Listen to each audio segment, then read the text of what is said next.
Hello and welcome to Zelda Speedruns. Today we show you a match of the Majora's Mask MoonCrash ADR tournament 2021. This match is from winners bracket round 2, and the matchup is Turkenheimer versus gc1. Commentators for this will be Jess and Dragonfans. Say hello. Yo. Hi. Welcome to All Dungeons Restricted. So I guess to give a little bit of background on this category, I think it saw its inception either last year or early this year, but it's essentially any percent from 2013, 2014 with a few notable major glitches banned, which are index warp and equip swap. I think, and SRM. Am I forgetting one? Yeah, and still reference manipulation. Yeah, it's really interesting because the category kind of served as a like its purpose was kind of to be like the old route, but there are new discoveries that have been added, and there's a lot of new optimizations since it's definitely not a carbon copy of the 2013 route, 2014 route, which I think makes for a pretty interesting category. And yeah, it's pretty sick.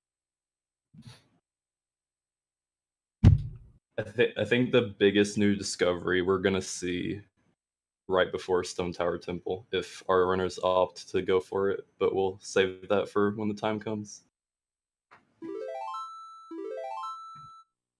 Yeah, the goal of the category is literally just to beat Majora without using the major glitches that Jess talks about. SRM, equip swap, and index warp. If you've watched Majora's Mask speedruns in the past, like any percent, for instance, for SRM, we used equip swap, which allowed us to do things like dupe Zora eggs, so we only had to collect one instead of all 7, and index warp, which allowed us to warp to owls we hadn't hit yet. So this route is actually going to have to collect all the Zora eggs, and it's going to have to hit owl statues in order to soar to them. So there's a lot of movement that really hasn't been in speedruns since like 2014.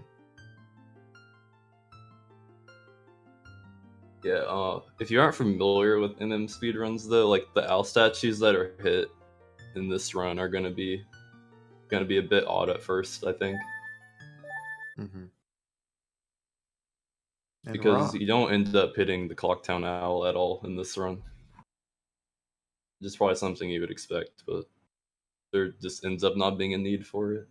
Yeah, we have other means of getting to Clocktown every single time.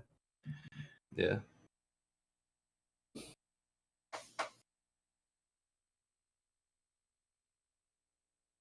So yeah, a common theme in this category is that we like to have a lot of explosives because we use them for hovering, we use them for fast movement. So basically, first cycle is kind of an auto scroller, but during first cycle we can collect rupees, and basically we just want enough rupees to buy explosives for second cycle. Yeah, the goal of first cycle is to just get through with it as fast as possible, pretty much. Like all I do is just get money and magic.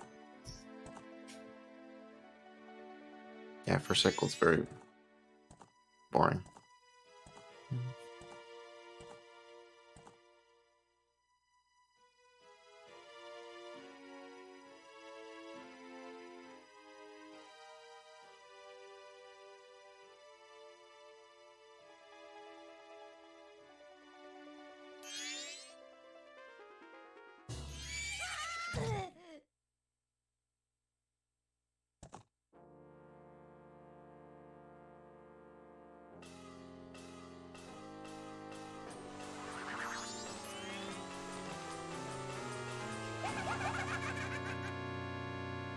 Yeah, I think after you get past the first 22 minutes of most runs, though, a lot of the MM runs are pretty great. Yeah, it's Karoshi. I don't know what it says on stream, but it'll just say your Discord name. Oh, That was probably confusing. Oh well. So you could probably nickname yourself on this server. This is too Oh, less it says. confusing. Oh, it's like showing my name on here. Okay, I'm gonna Yeah. change it.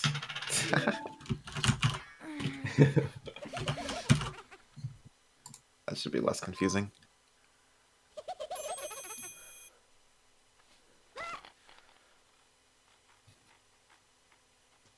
But yeah, you'll notice that this category is run on Japanese. And on WeVC. They're actually across the different categories of Majora's Mask. Some of them are run on different consoles, and some of them are run in English, some of them are Japanese. This one happens to be faster in Japanese because of text speed and because this category gets the hook shot, which is faster in Japanese. Because in Pirate's Fortress, the pirates indoors are actually affected. Their vision is affected by it being nighttime. Their vision's worsened. And it allows us to get hookshot early. Yeah, getting hookshot on Japanese is just by default faster. Like any category that skips hookshot is probably going to be on English.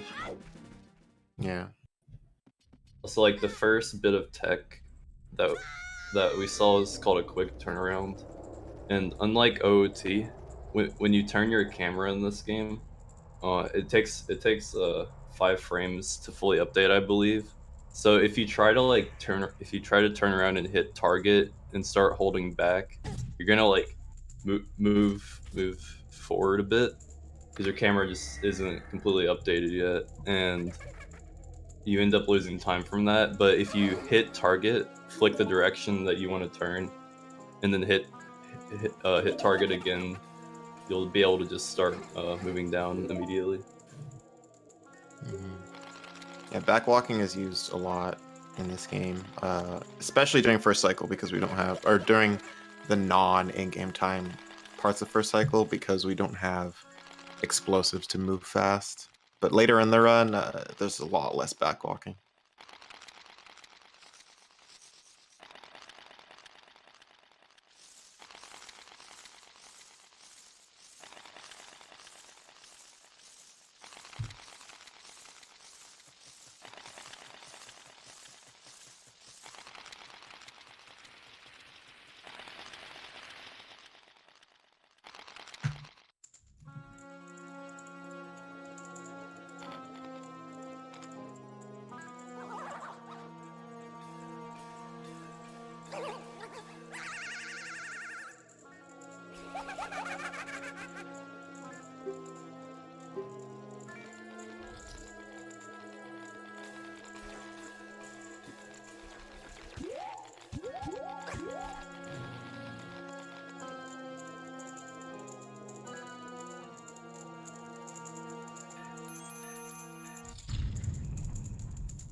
It's really cool to see, because this category actually, like, ever since any percent had Index Warp, and ever since Index Warp was found in like 2014, whatever this category was, or anything that looked like this category didn't exist for years until we made ADR like a couple months ago. So it's really interesting to see between the couple of new tricks that were added and just how much better people have gotten at optimizing the game. The world record has dropped significantly. I think it was like originally it was like a 133 before Index Warp was found, and then now that it's back, the world record's like a 129. So it has dropped quite a bit, and I think a lot of that is literally just due to people being better optimizing movement and strats, which is really cool. So we're gonna see like a small difference here. So Tarkin's gonna go in the lower flower, which at first may seem odd, but since you're doing like movement towards the door as you're going in the lower flower, and you don't have to like take time to drop from the higher flower, it ends up being like half a second faster than the upper flower. And there's a little bit of a trick here that neither of the runners got, but you can also skip the text that from when Title's talking to you. Saves a little bit of time, but nobody got that. Yeah, you can just side hop over the trigger and land in the flower. Well, you're not necessarily side hopping over the trigger, but if you just side hop in the right spot, you can burrow in the flower before the trigger occurs. Here comes the first trick. We've got HMS. Oh, we have two different setups. How exciting! So, from GC, we have a bit of an older school method of doing HMS, where you just spin into the door. It's a little bit more freeform, and you kind of have to really know what you're doing to make it. And from Turkenheimer, we have the more updated setup, which is backwalking. It's if you get a good lineup there, it's pretty much guaranteed 10 pause HMS. I wasn't counting what Turken got, but that looked like a pretty clean HMS from Turken, and GC's in also. So. Turken paused a bit early, but other than that, it was pretty good. I think on average with spin, like the max you can get is like 13, 14. I don't quite remember, but the strat Turken did, you can get 10. So it's just, I think it's also just easier and more consistent than spin. Mm-hmm. That's really nice that both of them got it. Neither of them was too bad either. So, because that trick can be really devastating in races. If you miss that, you're losing a good 40-50 seconds from the time that you fail the pausing. So, it's nice to see that.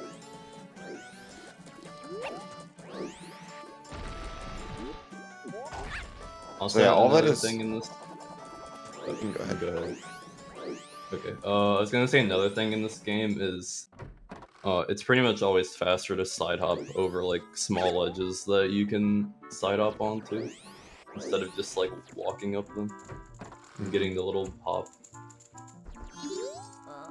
So pretty much all that's going to be happening for first cycle is the first portion of first cycle is going to be just advancing in-game time as fast as possible. So we have Grandma here that helps get it to third night really fast, and then third day, sorry, and then the Scarecrow will take us to nighttime, where we can begin waiting for the clock tower to open. Yep.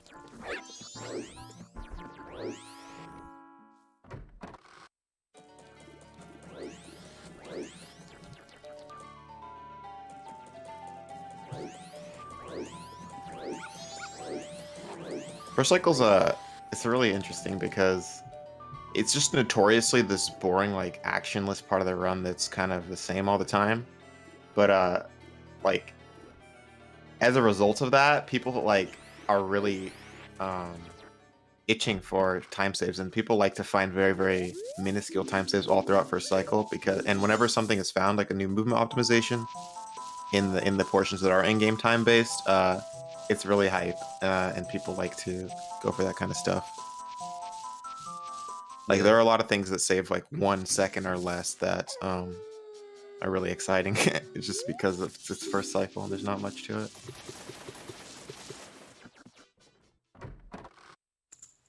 Yeah,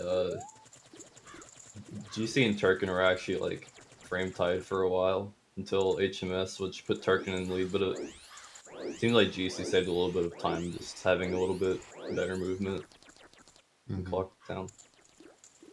So at this point, we're literally just waiting. We're technically just waiting for the clock tower to open. So as long as the runners make it to the clock tower on time, they're not actually losing time. In-game time is passing this whole time. So here we have a backlog past this guard. So you can actually get into tournament field with just Deku. And this is where the rupee collecting happens. So I believe you need 60, a minimum of 60 to actually like buy your explosives for next cycle. So they're just gonna be looking for rupees. I think you can skip East Clock 10 chests with 90, but I don't quite remember for sure if that's in this route. Yeah, I'm not sure. But so yeah, all this is just RNG rupees. Wow, they're both getting very similar RNG, actually. Oh, there goes Turken with tons of rupees. But yeah,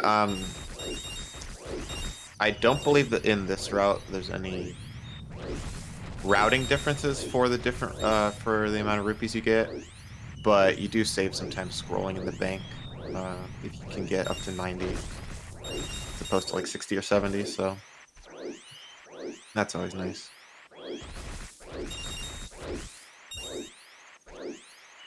GC's getting pretty ADR, good luck.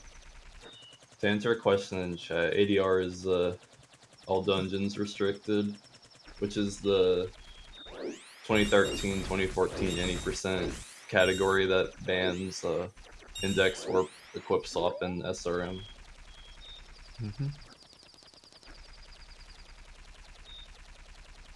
You have to beat all the dungeons, and you have to beat Majora. It looks like Turken's just shy of 90. Maybe he'll go for the... Yeah, he might go for Keaton Busher. Yeah, he will. Which will not lose him time. Probably fine. Yeah. So we also use this time to get magic, because, well, I guess you need magic in first cycle, but yeah, that's what this is all about. Yep, you need magic to shoot a bubble at Skull Kid so you can get your ocarina back.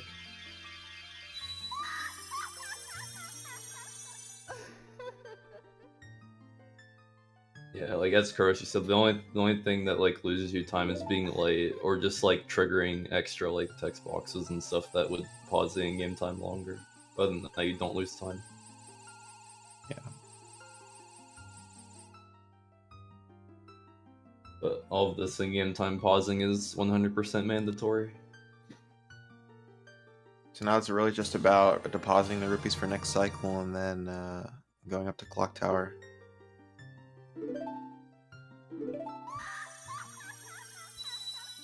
Yeah, both of them ended up getting decent luck. I think 90 is pretty common with that rupee route, but it's still nice to see. Yeah, there are other categories in this game where you actually need more, and you have fewer bushes to hit, or you just have fewer bushes to hit, and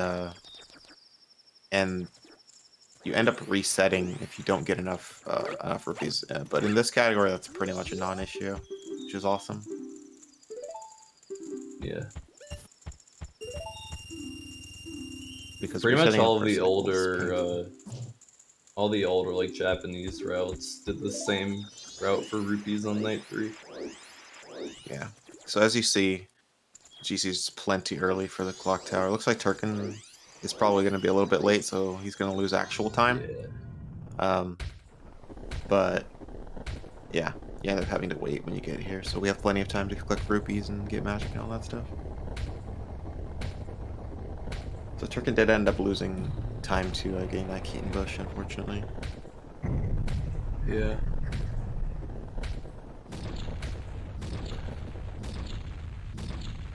Saving the one cursor movement, but at what cost? At what cost, yeah. And there's also normally like a title trigger right here. Oh, Turken got it, but you saw GC skip that just by spinning into the reloading zone fast enough. Yeah, if you end up late and like gainer onto the platform after midnight, you just have to mash your spin immediately. Pretty much. If you're not prepared. Text. No, the racers are not required to MoonCrash, but they can if they want to. You'll just lose time. You'll just lose a lot of time.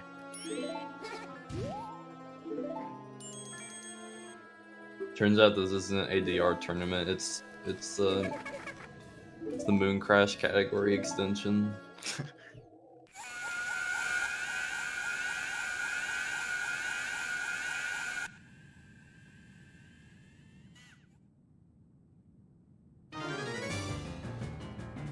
Yeah, we've graduated to fancy tournament names. Our tournament names in the past have been things like Majora's Mask Any Percent Tournament or Majora's Mask Glitchless Any Percent Tournament. But we've graduated. Majora's Mask speedrunning tournaments have evolved. Zero's gonna get more cutscenes, and we're gonna learn the first song of the run. Yep.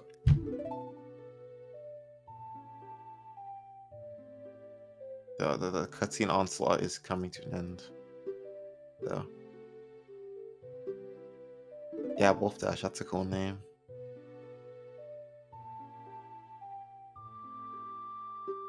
And the songs you're gonna be getting are pretty much the songs you always have to get unless you're using SRM. So that'll be Song of Time, Song of Healing, Sonata, New Wave, Oath.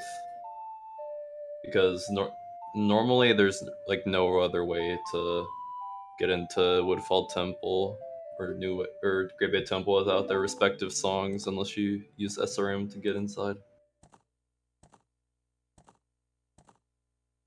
And then Oath you need to get to the moon unless you were allowed to do Moon Warp.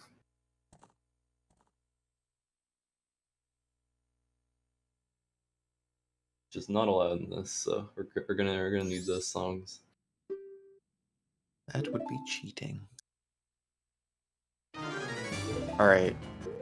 So here comes actually a console reset. So as you see, GC is playing Song of Time now, and as soon as he presses A, his game actually saves. So you can pretty much reset your console a frame after you select yes on this text box, and you don't have to watch any of the cutscene that normally comes after. Yeah, there's a long like recap cutscene that plays.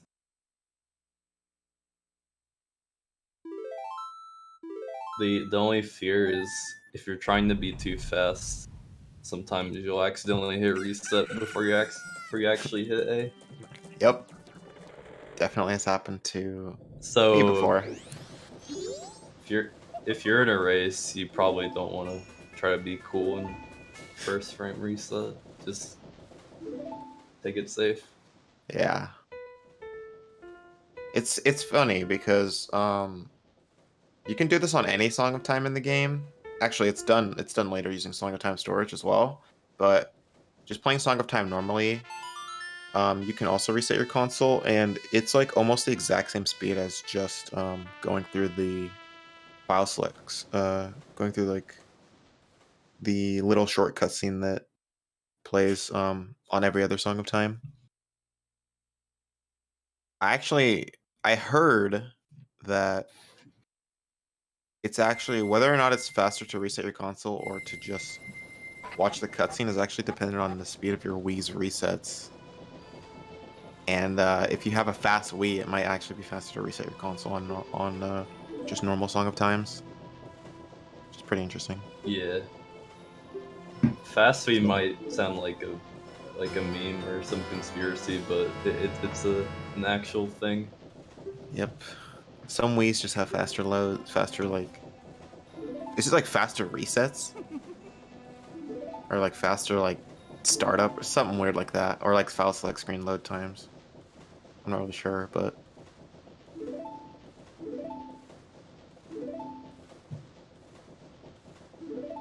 I've never tried to figure out if I have a fast Wii, but most of the time the difference is like relatively negligible. Yeah.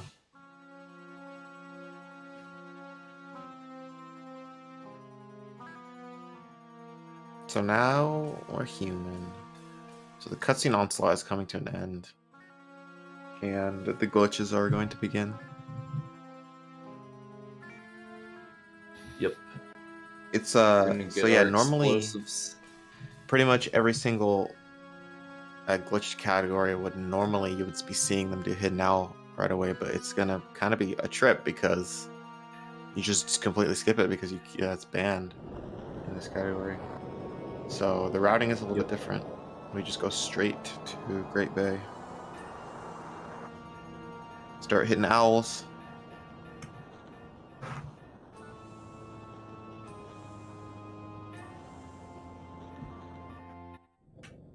Yeah, we're gonna see this soon, but we're gonna end up chaining Great Bay into a bunch of other areas in this cycle.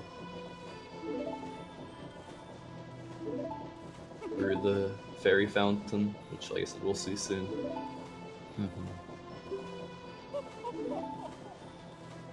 So here we go. Like just mentioned before, we actually just don't use Clock 10 Owl at all. It's just totally unnecessary. Yeah, it's gonna be obvious why later, but in Clock Town, you only really it might Yeah, like the only time you go here is on reset. Yeah, and to just get explosives for your next cycles and stuff. So it's never ends up being necessary to soar here. So here's the withdrawal of the first cycle of rupees. Just gonna grab explosives and then start glitching. Yeah, small difference in movement. Turken opted to backwalk to the bank. Which I didn't even think backwalking to the bomb shop was fast.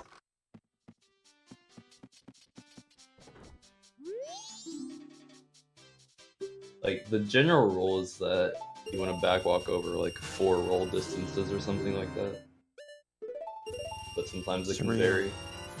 Here we have the bomb and chew purchase, the sacred items of the game. And here's a recoil flip, just taking damage with your shield. Taking damage on your shield midair sends you back really fast, and you can skip talking to this guard. So that was a cool difference we saw, because Turkenheimer didn't opt for it. Yeah. It's just a small time save. So here we're gonna see GC do an ISG super slide. So he actually got ISG before super sliding. So you're not gonna see him need to get ISG again right here to hover over the fence. Good.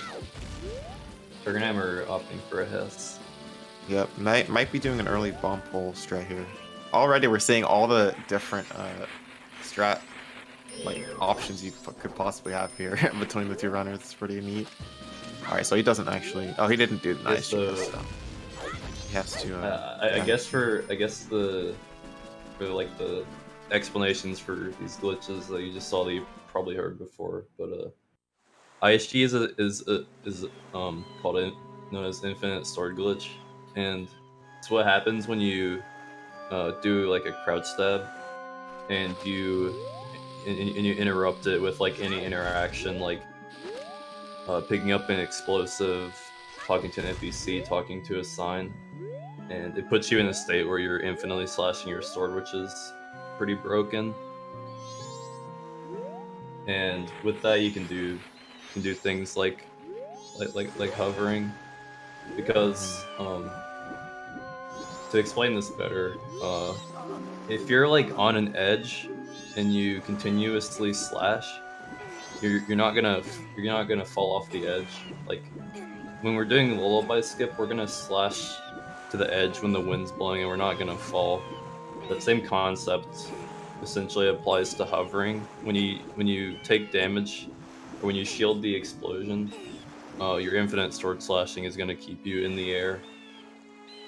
And here GC's doing a glitch called bomb time stop, which basically puts him in a cutscene like state, so that other cutscenes can't play.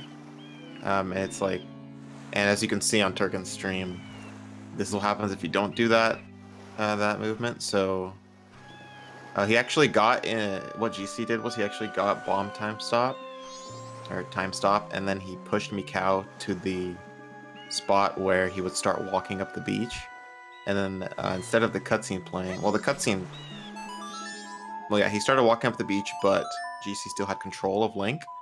So instead of watching him walk all the way up the beach and waiting, he was able to go to the loading zone, and then when he came back, Mikau was already lying on the beach, so that saved some time for GC. Yep. I think I don't remember if this was done in the old in 8% using bugs, but there are a couple routes that have done this trick using bottle time stop, which is the exact same glitch, except you have to catch something in a bottle and it's a bit slower. But this bomb time stop is like an example of one of the tricks that have been found since this category was last a thing. So that's really cool. Yeah. Also ZSR2 with the big raid. Hope the stream over there was good. You've rated at like the perfect time. This is one of the last. Yeah, this is when the run starts getting good. Yeah. So we have Zora super early. Great Bay is just one of those areas that's really easy to enter when you have explosives and glitches at your disposal. So we're pretty much here. We're going to hit our owls for later, and then we're going to do some alternate exits to get around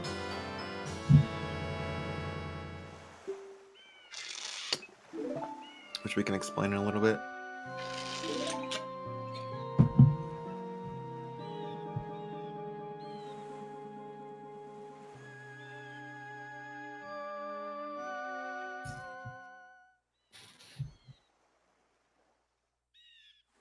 I don't know if Jess explained this already, but to get to the Great Bay Fence, we saw them opt for Super Slides and Hesses, which basically, Super Slide just sends you back in a straight line at a really fast speed by rolling into something while picking it up and shielding it. And then a Hess is very similar to Super Slide in speed, except you're actually able to control it, and you execute it a bit differently by holding a specific pressure on your control stick that allows you to preserve any speed you have, and then rolling into a bomb where the bomb recoils you at the high speed you can get. Yeah, the common theme with these tricks is most of them put you at a state of negative speed, which has weird properties. Because like since it's negative speed, your controls are inverted, so there's some confusing stuff with that. Yeah, so we saw the runners hit the Great Bay Owl so that they can come and soar back when they're ready to deposit eggs and things. And then over here, we're literally just coming to hit the Zora Cape Owl because it ends up saving time later to soar to this owl rather than do the movement all over again. So here's what's called a Zora High ledge grab. This ledge actually is not grabbable normally, but what you're seeing GC do is he'll swim up to the side of this cliff as human, and then when he puts on Zora Mask, he gains a bunch of extra height, and that combined with Zora's actual height allows him to grab the ledge, which you wouldn't normally be able to grab. Yeah, Turken tried to go for the faster strat, but didn't get it. What the faster strat entails is when you're diving out of the water as Zora, you can interrupt his animation and go to like his idle animation where you can ledge grab, and you can do that by either pressing B when you leave the water or letting go of A. And with that, you can just dive and grab that ledge, which normally you can't do. Here we have Turken opting for the Mega Flip. Basically, he's just rolling into the bomb, the same frames that you would for a Hess, and getting that backwards speed, and then he's backflipping on those frames, and getting a ginormous backflip. So that saved him a couple hovers. So here we have Fairy Fountain Hall exit. Essentially, the way this works is that all the fairy fountains in this game are actually loaded at the same time. You just can't see them. So really, you can exit any of them from entering any of the others. So, and they're all lined up. So really, we're just hovering over this wall, and we can get from the Great Bay Fairy Fountain to the Ikana Fairy Fountain, and then just walk right out. Yeah. As you can tell, bombs are just extremely broken. It's really easy to abuse the speed that you can gain from the explosions.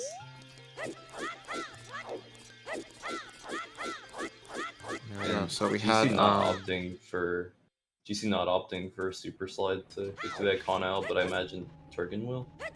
I guess not. I guess not. I guess maybe they're saving bombs. It's actually, Yeah. I think bomb count's a little bit tight in this run. Might be, I'm not sure.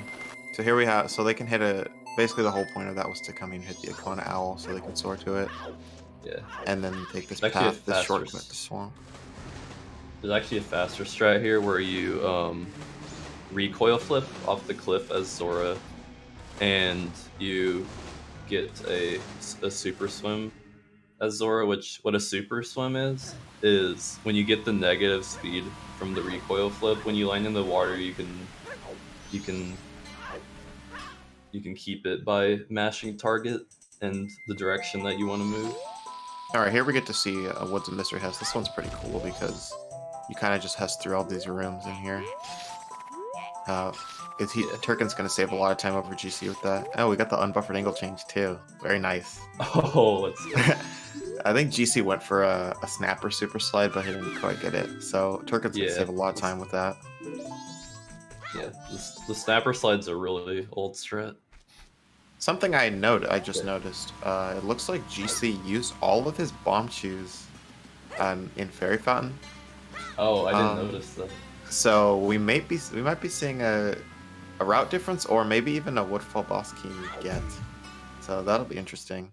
Normally, as you can see, Turkin still has 7 chews. Normally, you actually try to conserve chews at the beginning of the run, because there are tricks later that in the cycle that use bomb chews, namely Woodfall boss key skip. So maybe GC is just gonna opt to grab the boss key there. Not sure. Yeah.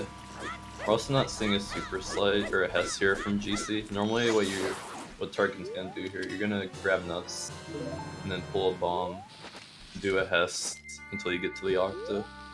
Yeah, so by dropping a bomb as human, you can actually do the Hess as Zora, which is pretty cool, because Zora is tall enough to stand in this water and continue his Hess.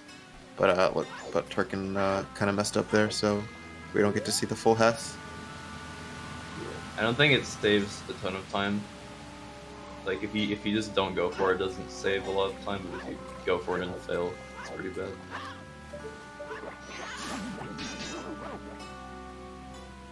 Here we've got Deku Palace from GC. Just a bit of a hover. Very nice. Oh, Zora. Okay, I haven't seen that. What? I have never seen anyone do this. Interesting. Oh, this is interesting. Okay, so he's just completely skipping the whole cycle shenanigans. Oh no, he died. He dies. Okay. That is going to make this race a lot closer. Yeah. Looks like Turkin's in the lead. Suddenly now. Turkin's ahead. That was interesting though. Seeing GC go for that, especially without opting for more hovers without having bomb chews is interesting. Yeah, without having choose. But right here we're gonna see the standard strat. It's going to be just getting in this flower, and you can just barely make this cycle to this this platform before you run out of height on your flying, and there we go. Very nice. And you can just make it right over this Deku.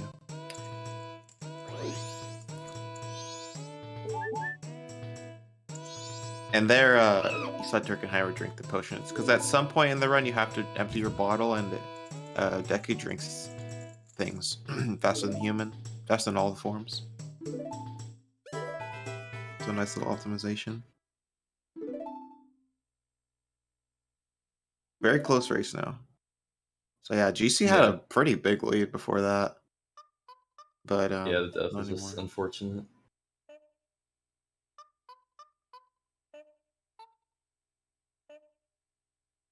Yeah, GC is definitely going for more consistent things. Turkin's trying a few harder things, just not quite nailing them. Yeah, we're seeing a lot of the Hesses and the optional Hesses and things from Turkin, and yeah. And a lot of that honestly might be because GC decided to use a lot more bombs in Fairy Fountain, and then he doesn't really get those bombs later to use on other movement optimizations. So it really is a trade-off for consistency. Yeah, I'm really curious, like you said, what GC's gonna do about Woodfall Temple, because chews are like mandatory. Well, not mandatory, but if you don't use chews for that boss key skip, it's excruciatingly slow. Mm-hmm. We might even see something that an 90% route that's a little bit newer than this one did was, it actually farmed rupees throughout all the different movement, and then it actually just went back and bought chews for Woodfall. So that might be what GC's doing. GC might end up getting a couple rupee chests and things in the PF and Great Bay, or maybe the Beehive here or something. And or I guess not with this route, but and then maybe getting chews and trying to do Woodfall still. But we'll see, because that should definitely be faster than. Actually, I don't know if that's faster than getting the boss key, but we will see. ADR stands for All Dungeons Restricted, which is 2013, 2014, any percent, but a few of the major glitches are banned, like index warp, equip swap, and SRM. It's the hot new category on the market.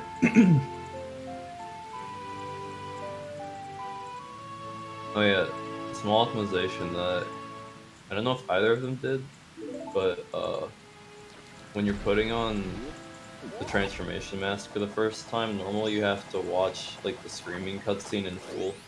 But if you go from another transformation mask to the transformation mask you're going to for the first time, you can avoid the cutscene by mashing. But so that basically means that you're always gonna have to watch at least one of the screaming cutscenes, no matter what. We have Turken doing some good movement here. He's stunning these hip loops instead of perhaps killing them. We might see GC kill them. That's kind of something that some runners often do. Yeah. You probably only end up saving like 2 or 3 seconds from not killing them, but it's not the hardest strat to go for. So. Yeah, as you can see here, GC is gonna kill them using Deku Bubbles. Yeah.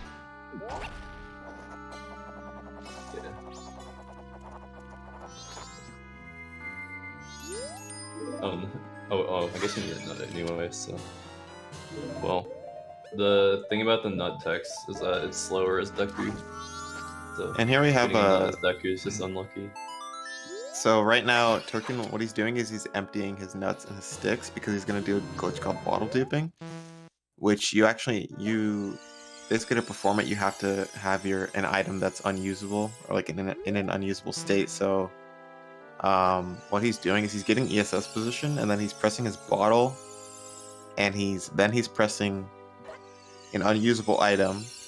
So when he empties his bottle, it puts his bottle over the slot that he last pressed. So he's basically duplicating bottles. Now he has a bottle over his stick slot and his nut slot in his inventory. And it's a really fast way of getting bottles because we need bottles to get Zora eggs. Oh, nice cutscene skip there from Turken also. Right there you have a frame where you can pause. He actually played Sonata first to race the Woodfall Temple, and then paused on a specific frame before the cutscene played for the temple rising, and he soars away now, but the temple is actually risen. So when he goes back to Woodfall, the temple's gonna be risen. We can see if GC gets that here, and GC gets it too. Very nice. Yeah, that's a frame perfect pause. Not easy. Even though we came up to Woodfall, it just happened to be convenient. It's not actually faster to go to Woodfall Temple yet, which we can explain a little bit later. And Turkenheimer going for Pinnacle Rock dives here.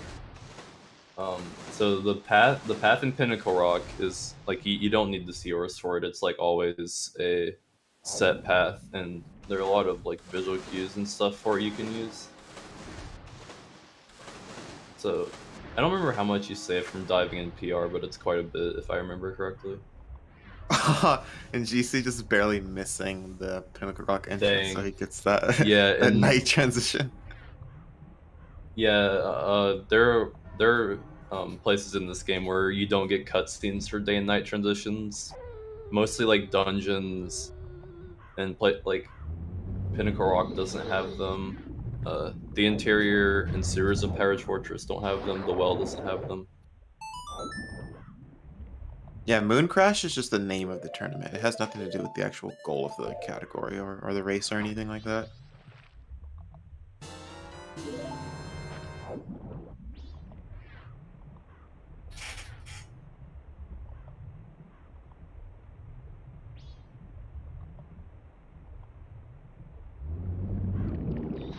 Since they were able to do the bottle dupes, they're going to be able to do both Pirate Fortress and Pinnacle Rock in a single trip. Which you'll see why, even though if you have knowledge of the game, you know that there are 4 eggs in Pirate's Fortress, but we only have 3 bottles. We will be solving that issue later on, or they will be. Oh, and there goes Turkey. Oh no, right to the bottom. So there's a weird thing on Japanese where you get eaten by an eel, you're in this really weird state, and you can't get out of it until like you're near the bottom. It just takes a bit to get out of that state. So here, Turken's gonna be doing a glitch called Ocarina Items that actually allows him to play Ocarina underwater. Very nice. Normally you can't actually play Ocarina underwater. I guess maybe I guess Turken might have got eaten intentionally. I don't know if that's faster. Oh, I didn't notice. That's cool. I was confused. I didn't know that was faster. If it was. I'm actually not too familiar with this category's PR. I know there's some like optimizations that that are a thing. Like I've heard about an ocarina dive that might be fast, but I don't know for sure. I think there's also a fairy dive that allows you to empty your fairy while falling down. So yeah, you can do Ocarina glitch called Ocarina Items, and there goes GC with it. It's very similar to the bottle dupe in inputs. You're going to be in ESS position, and then you press bottle, the bottle that you just caught the egg in, and then you press B instead of pressing an empty item. And I don't know the specifics of why it pulls out Ocarina, but it does, and it allows you to. It's really useful for using Ocarina underwater. We didn't see Turken opt for it, and I don't know if GC will either. But there is new neat lab movement found here recently. If you hop onto the platform on the left side of the fish tank, and you do a roll in a specific way where you're like near the wall, you get a bit of a boost, and you can just ledge grab the right side of the egg tank, and it saves about like 0.3 or 0.4 or something. So we got the first 3 eggs, and then they've been deposited, so now it's time to go to PF and get the remaining 4, and also hookshot. Yep.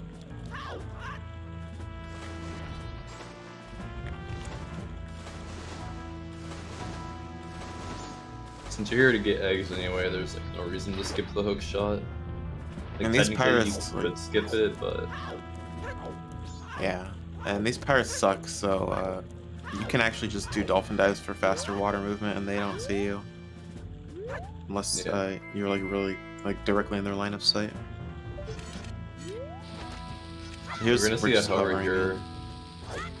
Normally, you need to go through the sewers to get to the interior, but it's pretty easy to just exploit that and hover across. And here's another mega flip. Currently Turkenheimer's in the lead.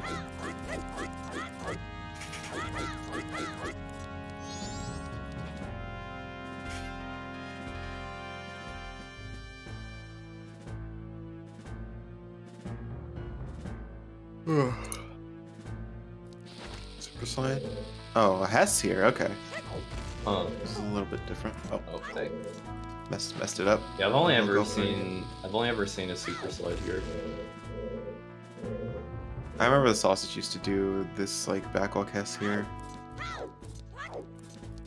And then you can like angle change it and go all the way to the door, but alas, here you can see on Japanese, this is the reason that you can get hookshot early. That pirate just doesn't see you. I believe she's actually placed farther from the door on Japanese, oddly enough. Oh, yes. Okay. And there's a bit of a tough trick there. So what Turken wanted to do was long jump to the tank without the pirate catching him, but he messed it up a little bit, so he got caught. So we're gonna see a setback there. Still in the lead though. Yeah, not by as much, but he's still in the lead.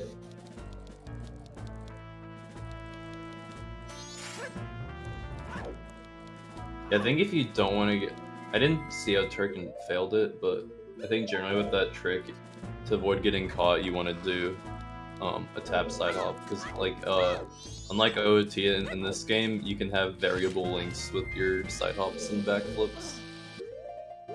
Yeah, so on the English version, you enter that door and you just get caught immediately. So you can't actually do this strat for hookshot. You have to do something totally different. You go upstairs. All right, very nice. So second try. Oh, Looks like we're gonna see GC's... GC doing English strats. Oh, and he doesn't time stop past the cutscene, so this is gonna lose him quite a bit of time actually, just to opt for this. Yeah, if you get time stop, you can just walk past that cutscene trigger, and there's a bit of an area past the trigger you can stand to shoot the bubble. Turken's having some trouble getting this egg here. Actually had to abort mission so that he didn't die. Oh no! Uh-oh. I think he'll be fine. He can take 2 hits, right? Okay, he really doesn't want to die here, it seems. Yeah. Okay. Yeah, that'd be bad. He'd have to hover back in if he died. Oh, really? Or wait, no, I think... No, if you die, you end up back at the interior. Never mind. Okay, yeah. It'd still be not good, though. Yeah, that would have been pretty interesting, but we make it out unscathed, relatively. So Turken's still with a pretty big lead here just because of what GC opted for. GC still has to shoot this beehive. Yeah. And then go back down from the door. So here's a We're gonna see a glitch, trick or not a that's- glitch, but yeah, you can explain it. All right, here we go. Yeah, it's just a jump called that was always dubbed as, I believe it was dubbed as awkward jump. I think that's what people call it. Yeah. And it's just like a simple, like, angled jump past that wall. And if you angle your jump to the right in midair, you can just land on the other side. So in the past we would oh, there's a death. Oh. Maybe a death warp to save some time. That might have saved time, honestly. Anyway, so yeah. as we mentioned, or as you may have noticed, we only have 3 bottles, though we need to get 4 eggs before leaving. So what Turken's doing is he's making his bombs unusable by dropping 3, because you can actually have 3 explosives out at once, and then he can just dupe over them the same exact way he duped over Stick and Nuts using this fish here. Yeah. Unfortunately, he messed up ESS the first time. Yeah, but he gets it the second time, I think. Yeah. Yep. So there's your 4th bottle.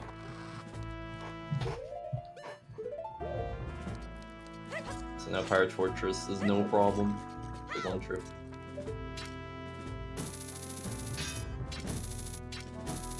Here's GC getting the fish too. PF is an interesting area because, from what I can tell, it's definitely one where, like, the top people save a lot of time over others, mostly just from like hook shot aiming and just good movement. And their Turken did Also- some cool movement to get past that pirate. Their vision's just not great, and they can't catch you while you're side hopping and rolling and stuff. They can actually only catch you when they like only hear footsteps from when you're just walking normally. So he was able to sneak past that pirate pretty easily. Yeah, we also saw Turken get rid of his fish during the cutscene of the pirate appearing, which you can just do simply by, like, walking into the trigger and pressing fish as you walk into it at the right time. GC looks like he's struggling a little bit with this. There we go. Maybe. It can be a little bit tricky to get this dupe before all your bombs explode, because if they explode, then you have to retry it, because then they don't give you an error sound anymore. And there's a little nice little jump slash recoil into this room. Yeah. Yeah, a lot of these strats you're seeing are pretty common amongst categories that do PF for all the eggs. Normally you actually get this egg second, but they had to go dupe their bottle before coming and grabbing it. Yeah. Oh, Turken doesn't know. Struggling with. He doesn't know. If you actually show your bottle here, you can't use the same ESS to. Oh really? I did not know. To OI. Yeah, you have to actually drop ESS and re-get it, or you have to target. Huh. Yeah, that's a really old school knowledge. But yeah. So normally, what he was going for there was ocarina items, but didn't quite get it, so he just had to step out of the tank and use ocarina.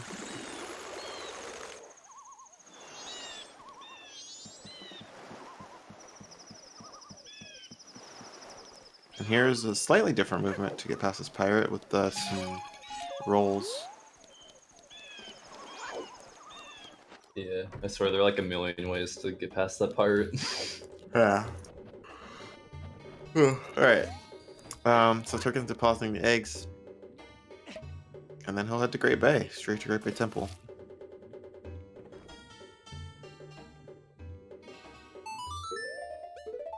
Yep.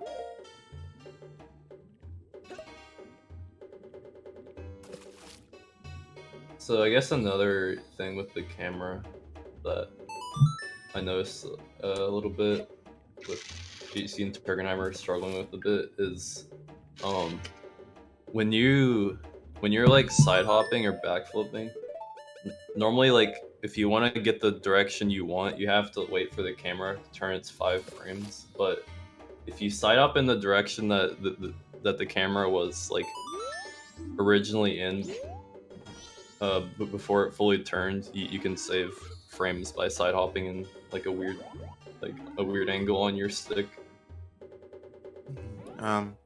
So upcoming we actually have another cutscene skip, similar to the one that was done to skip Woodfall Rising. So Turken right here is going to pull Ocarina, and then he actually has a couple frames to either pull Ocarina again or pause this game. There we go. So he got the frame perfect input, which is pulling his Ocarina. Normally the cutscene starts right after that frame, but you didn't actually see anything happen because he pressed Ocarina on the right frame, and he's going to soar away because the Nue Bossa Nova is actually in his inventory the moment that he pulls Ocarina.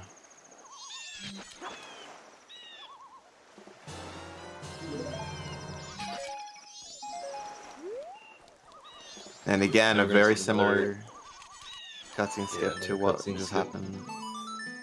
Here you have a frame to pause. A little bit harder though. It's kind of similar to the one that we saw with there's the frame perfect pause. It's kind of similar to the one we saw with bomb time stop. You actually just pause buff, or this time instead of being in time stop, you're pause buffering into the loading zone because actually it's like HMS. That's what I should have said. You're just stopping the cutscene from starting by advancing the game frame by frame, not giving it time to start. So that was really nice.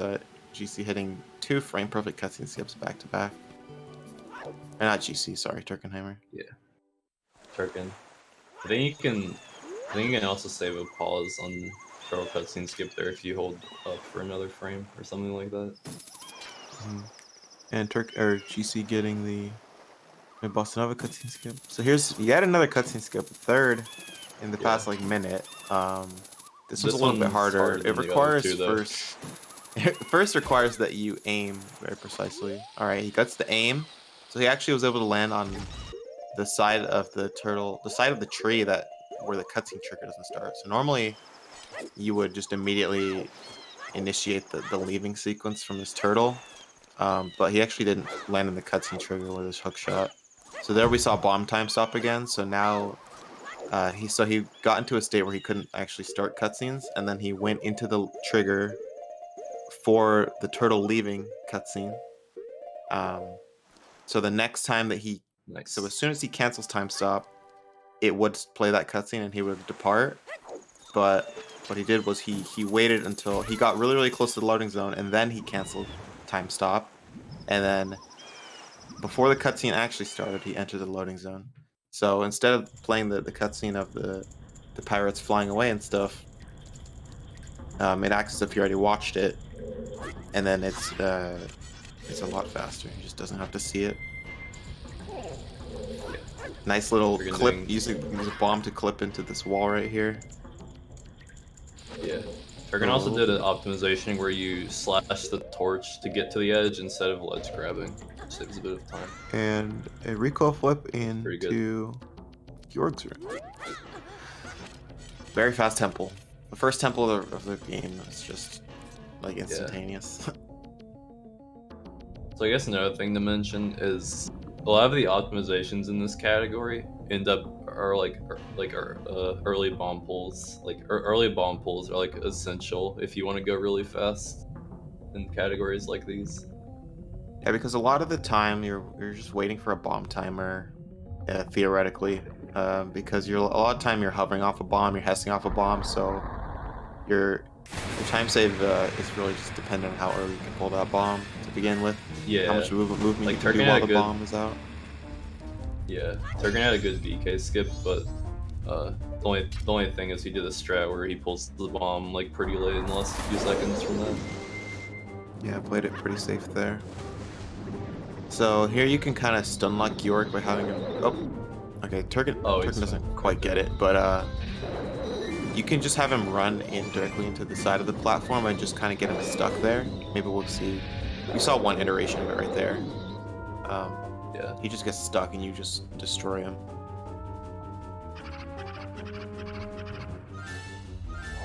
I didn't see if GC got TCS or PCS. Did you see? I don't think he went. If he went, I don't think he went for Keyscape. I don't know. If he did, he didn't get it. Okay. Yeah, GC's gonna further lose a lot of time. Turken's had a pretty clean segment in terms of getting all the cutscene skips. Yeah, it's had a nice split here. So, a fast way you can do this is when you start phase 2, you can actually just stay Zora and hit Gyurg with your fins if you time it right. You can save fast transitions. It looks like GC's going also for a safety fairy. Both of these runners got a safety fairy here because if you mess up the boss, it's very easy for him to eat you, and then he'll do 2 hearts of damage and he can kill you very easily. Which is not great for races. Yeah. Something also to note about PCS.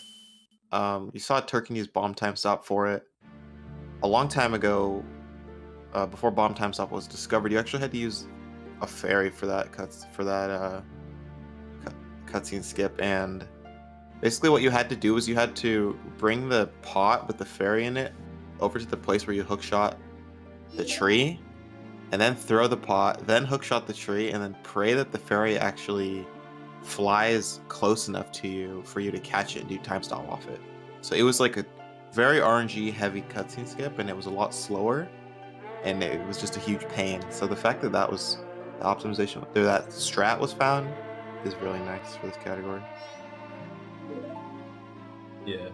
I think bomb time stop in general was just a huge find because it's just really fast form of time stop. Kit Kat, if you're asking like the fastest like PB in the tournament, I believe the first seed of the tournament has a 131, like a mid 131. But the world record for this category in general is a 129.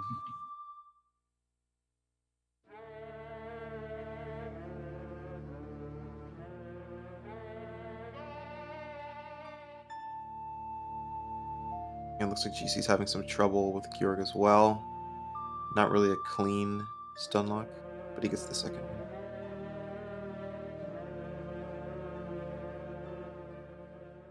I think, or I don't know. I was gonna say Gyurg's the hardest fight, but it's probably Twin Mold.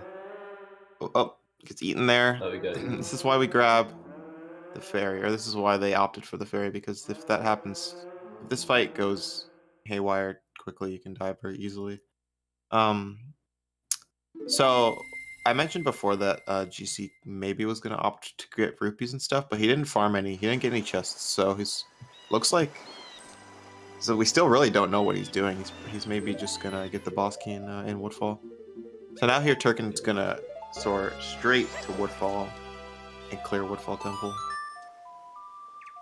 Okay, an optimization we didn't mention for Gyurg is when you start phase 2, if you can get on the platform quickly enough, you can have him just start readying his charge pretty much immediately. Saves quite a bit of time.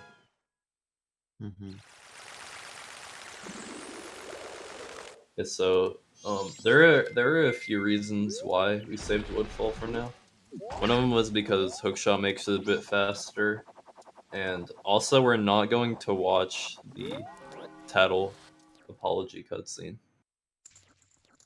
Because if we did, so we're gonna actually skip the post-dungeon cutscene here, like just in general, but you can't do that with your first dungeon because you won't get the Oath to Order song. But if you did Woodfall first, you have to watch a pretty long cutscene after compared to Great Bay Temple, so it just ends up being way better to do Woodfall Temple second.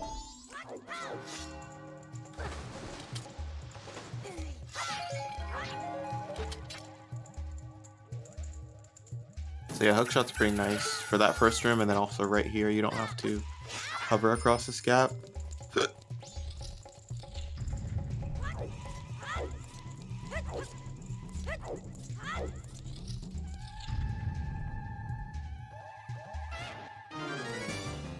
So coming up, we have Woodfall Temple boss key skip, which basically means that we're going to be hovering into a Dolwa's room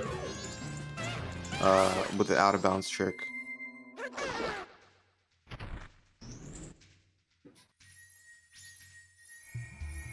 It's a pretty big hover, and it's pretty scary because it's easy to fail, and if you fail it, you lose a lot of time. You can either back it up. It depends on how you fail it, but sometimes you have enough explosives to back it up. Sometimes you have to soar to the beginning of the temple. Sometimes you just have to go get the boss key. But before that, Turken's gonna he's gonna come over to this pillar over here, and he's gonna clip out of bounds using his Zora jump slash, and he's gonna do an ocarina dive off this ledge to store Song of Time. And that's going to allow him to actually bring up the Song of Time text box later. So this isn't actually him resetting the cycle quite yet. So this Ocarina Dive is a little bit finicky. Oh yeah, this one's pretty silly. Yeah, normally when you play songs, you're forced to do a yes or no. But if you interrupt that with the void, you can pull it up with another text box later, which we're gonna do pretty soon. So now the very next text box that comes on a Turken's screen is actually going to bring up the Song of Time text and allow him to save his game whenever he wants.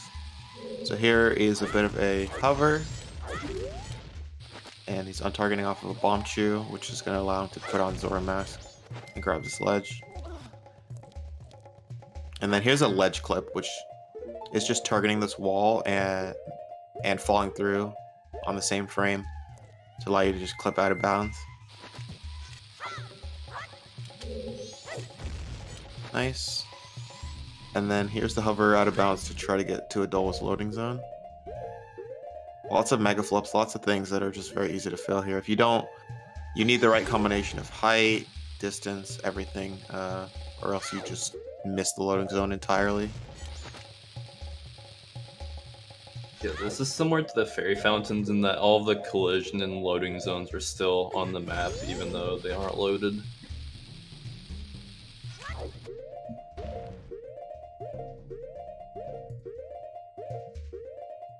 Maybe one final mega flip. Very nice. He gets it. Nice. And he's in. So I'm sure that is a sigh of relief from Turken, because that one can be devastating in races to fail. If he failed that last bar, it would have been brutal.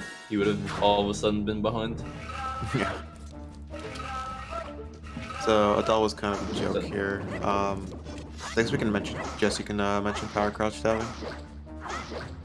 Yeah. So in the Japanese version of this game, your default crouch stab damage value is 0, but your crouch stab value adjusts to whatever your last attack was. So what Turken did there was before he entered the fight, he jump slashed into the load zone, and his crouch stab damage value updated to the sword jump slash.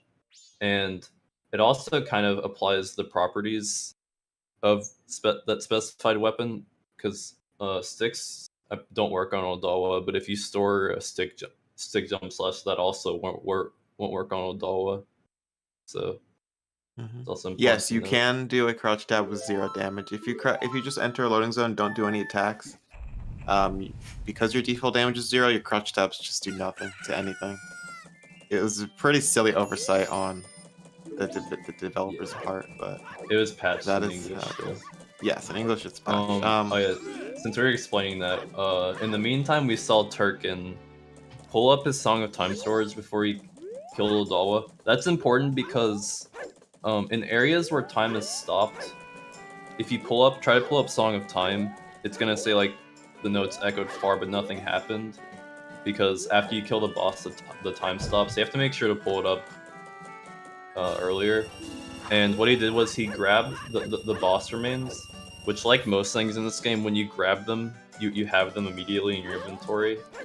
And with that, he grabbed them, he hit yes on the Song of Time storage because he had it while moving, and then he reset his console, and he has the boss remains now.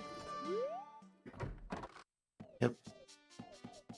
And yeah, to bring up his Song of Time, he just like read the Zora Mask description, and it gave him the Zora Mask description, and then it brought up his Song of Time. So that's how storage works.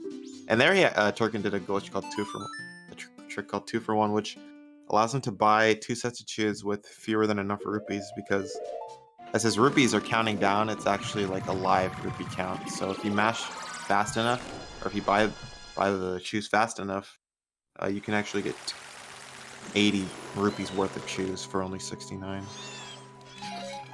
Yeah. Yeah, it's interesting that power crouch stab was persistent in Japanese and English OOT, and Japanese and then it took them longer than you could expect to patch it, I feel like. Yeah, it's really silly just being able to go in and crouch stab stuff and have it do nothing. So GC actually did opt to grab the boss key. He just did the mini boss fight and got the boss key. So super duper safe strats on GC's part. He does not want to deal with the difficulties of Woodfall boss key skip. So here you can see him doing Song of Time storage. So here Turken's coming over to the fairy fountain. As you might suspect, it's because he wants to do an alternate exit, like we did with the Great Bay Fairy Fountain. This time it's going to be from Woodfall to Snowhead's Fairy Fountain, and then it's going to take him out, and there's going to be a wind blowing, and he has to try to make his way all the way up into the temple while the wind is blowing, which has some RNG to it, and overall it's a very run-killy type part of the run, and yeah, it can be very frustrating. There's luck and things like that, so we'll see what happens. And since the fairy fountains are like all the same, we're gonna see the same strat as we did in the Great Bay Fairy Fountain. Also, something to mention for the Odawa fight, there's actually a faster strat you can do where you can just use quick spins and not store your jump slash, which ends up being faster, but it's significantly harder. So there we saw what just mentioned earlier with slashing the sword to not fall off the edge. If he wasn't slashing there, he would just get blown straight off. So it's really convenient that we can do that. There's no rule set command, but basically this in all dungeons restricted, you're beating all the dungeons, you're killing Majora without, and like the banned tricks are SRM, Equip Swap, and Index Warp. So here, Turken's buffering a Super Slide. Oh, he misses it. So this Super Slide's a bit different because you're doing it from a backflip, and all the other ones that they've done have been from backwalks. So people like to pause buffer this one. Let's see what happens. So the wind here is random. I believe there are 3 different winds, and what changes about the wind is the amount of time in between each wind. And alright, nice RNG from Turken. So if you get a really, really fast wind there, meaning the interval between them is short, you actually can't get past this wall, and you have to redo the whole set. It's really bad, but Turken got lucky. So there's an element react to the wind. You have to be able to react to the wind, because if you just keep your super slide with bad wind, you're gonna slide back into the fairy fountain. It's one of the most RNG heavy parts of the run because if you get unlucky, you theoretically just do not get to do the trick, which sucks. But Turken got first try win, so that's really nice. Yeah. It looks like he'll make it in. So ISG is the reason he's not falling out the ledges here. He got ISG earlier, like right as he came out. Oh, he's gonna have to reset this up. Right as he came out of the fray fountain, he got ISG, so the wind is blowing him against the edge constantly, but he's not falling off. Similar to just him slashing his sword the whole time. And he's in. That's probably another sigh of relief right there, because that's a stressful part during races for sure. So, oh, Turkenheimer is going for action swap. That's interesting, because he actually passed up an arrow drop earlier. Oh, he has arrows. Never mind. Oh, okay, I remember. So he actually soared back to Zora Cape to get arrows. So, here Turken's doing a strat called action swap. I don't know the specifics of how it works. The technicalities are like really convoluted, but like the TLDR is that you're essentially replacing your stick action with a flaming arrow, but how you get there is really weird and hard to explain. Yeah, so he just did like a frame perfect trick and it allowed him to do that, and because he had arrows in his inventory, he was able to shoot that ice and skip going around the other side of the temple. Normally you actually just have to get an RNG arrow drop, because if you try to shoot a flaming arrow out of your stick without arrows, your game crashes. But Turkey just went for a guaranteed arrow drop from from Zora Cape before soaring here, so he didn't have to deal with that. He also has plenty of bombs for the temple, so really just mitigating a lot of the RNG that normally comes with this part of the run. So there you saw Turkey do a jump slash with his stick. So now his crouch stab has stick jump slash damage, which is double Kokiri sword jump slash damage, and his ISG actually has the damage value of his crouch stab, so it ends up being the damage of a stick, and Wizard just dies. Yeah, with the ISG, you don't have to worry about like timing the crouch. If you tried to crouch stab Wizrobe for that cutscene skip, it's frame perfect. Yeah, normally Wizrobe, if you have to hit him at a specific frame in order for him to not fly around and stuff, but we didn't even really get to see it there because he just died. The tournament, I believe the tournament's been running for a week or so, like about a week. I don't know how long it's going to be running for. I don't know if there's like scheduling restrictions on the runners or what, but it's probably going to be a long time. Yeah, normally tournaments like these take a while because they like to do a week per round or so. So it's probably going to be like two months or so. But yeah, also, I don't really know. Yeah. We just saw Turken flip out of bounds there in Store Song of Time. We're going to see another instance of getting the boss remains and doing a reset with Song of Time storage. Just a bunch of hoppers here to get up to where we need to be. Get to go through.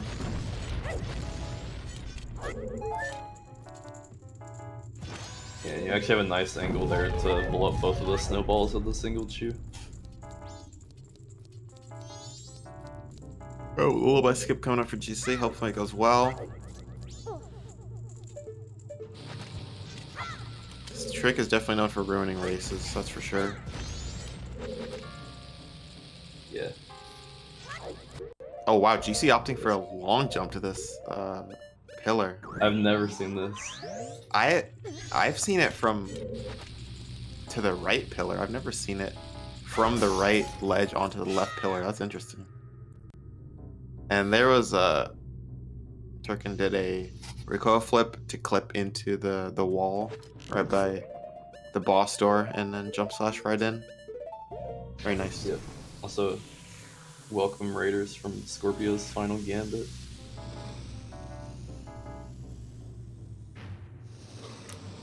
Here's Fair Fun for GC. So the goat strat is really nice. you can actually just come over here and start shooting him with arrows, and he actually, by standing in a, in a specific spot, let's see if Turken can find the spot He's here. getting a little too far.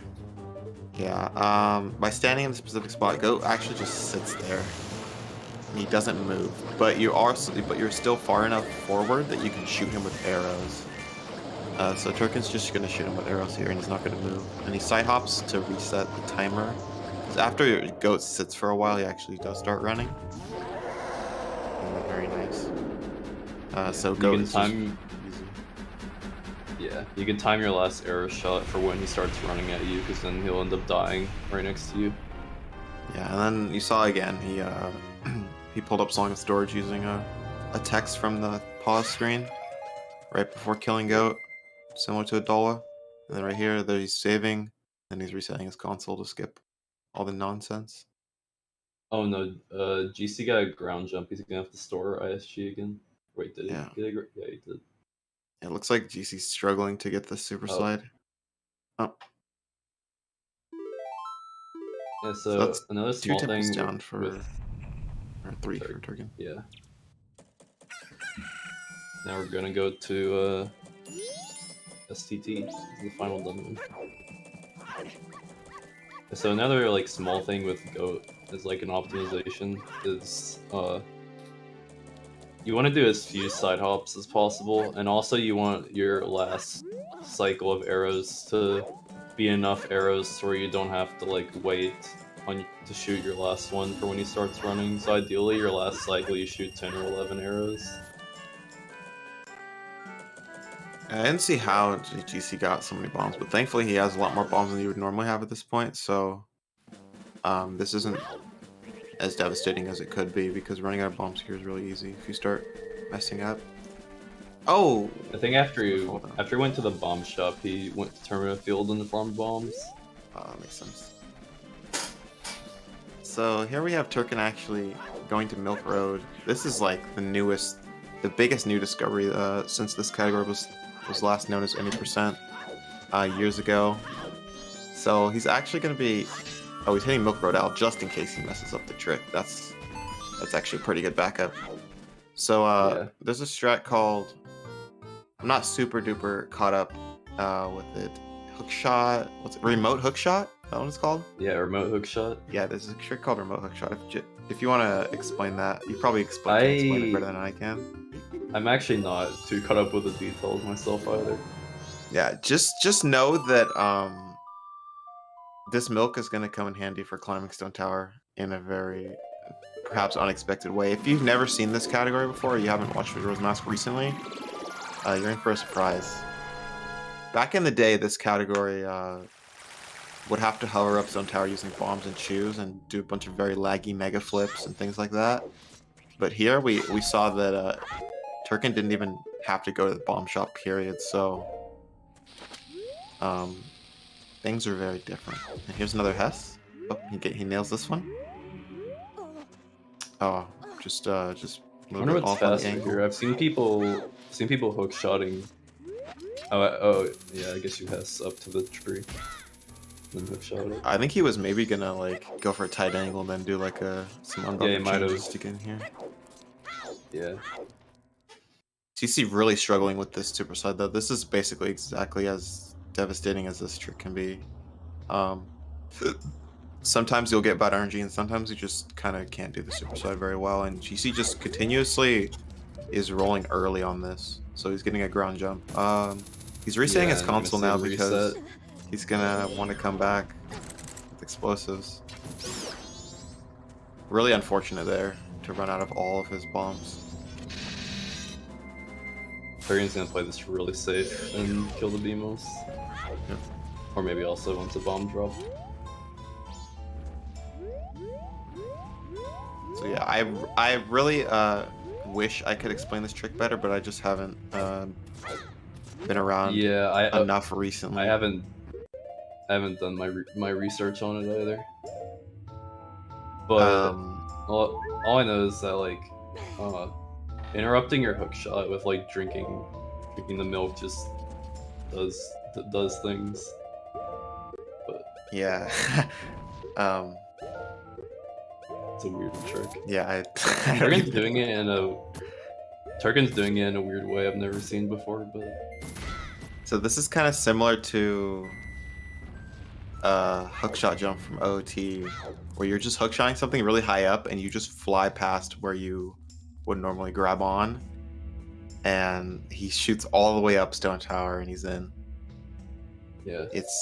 That's a so instead of being able to hit owls and do, or instead of being able to index warp to skip all of that, we have to come in and climb it manually, but that is a very nice time save for that.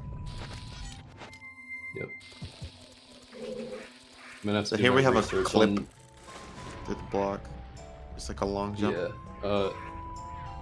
Yeah, another way you can do this is do a Hess clip and then do a super swim to this platform.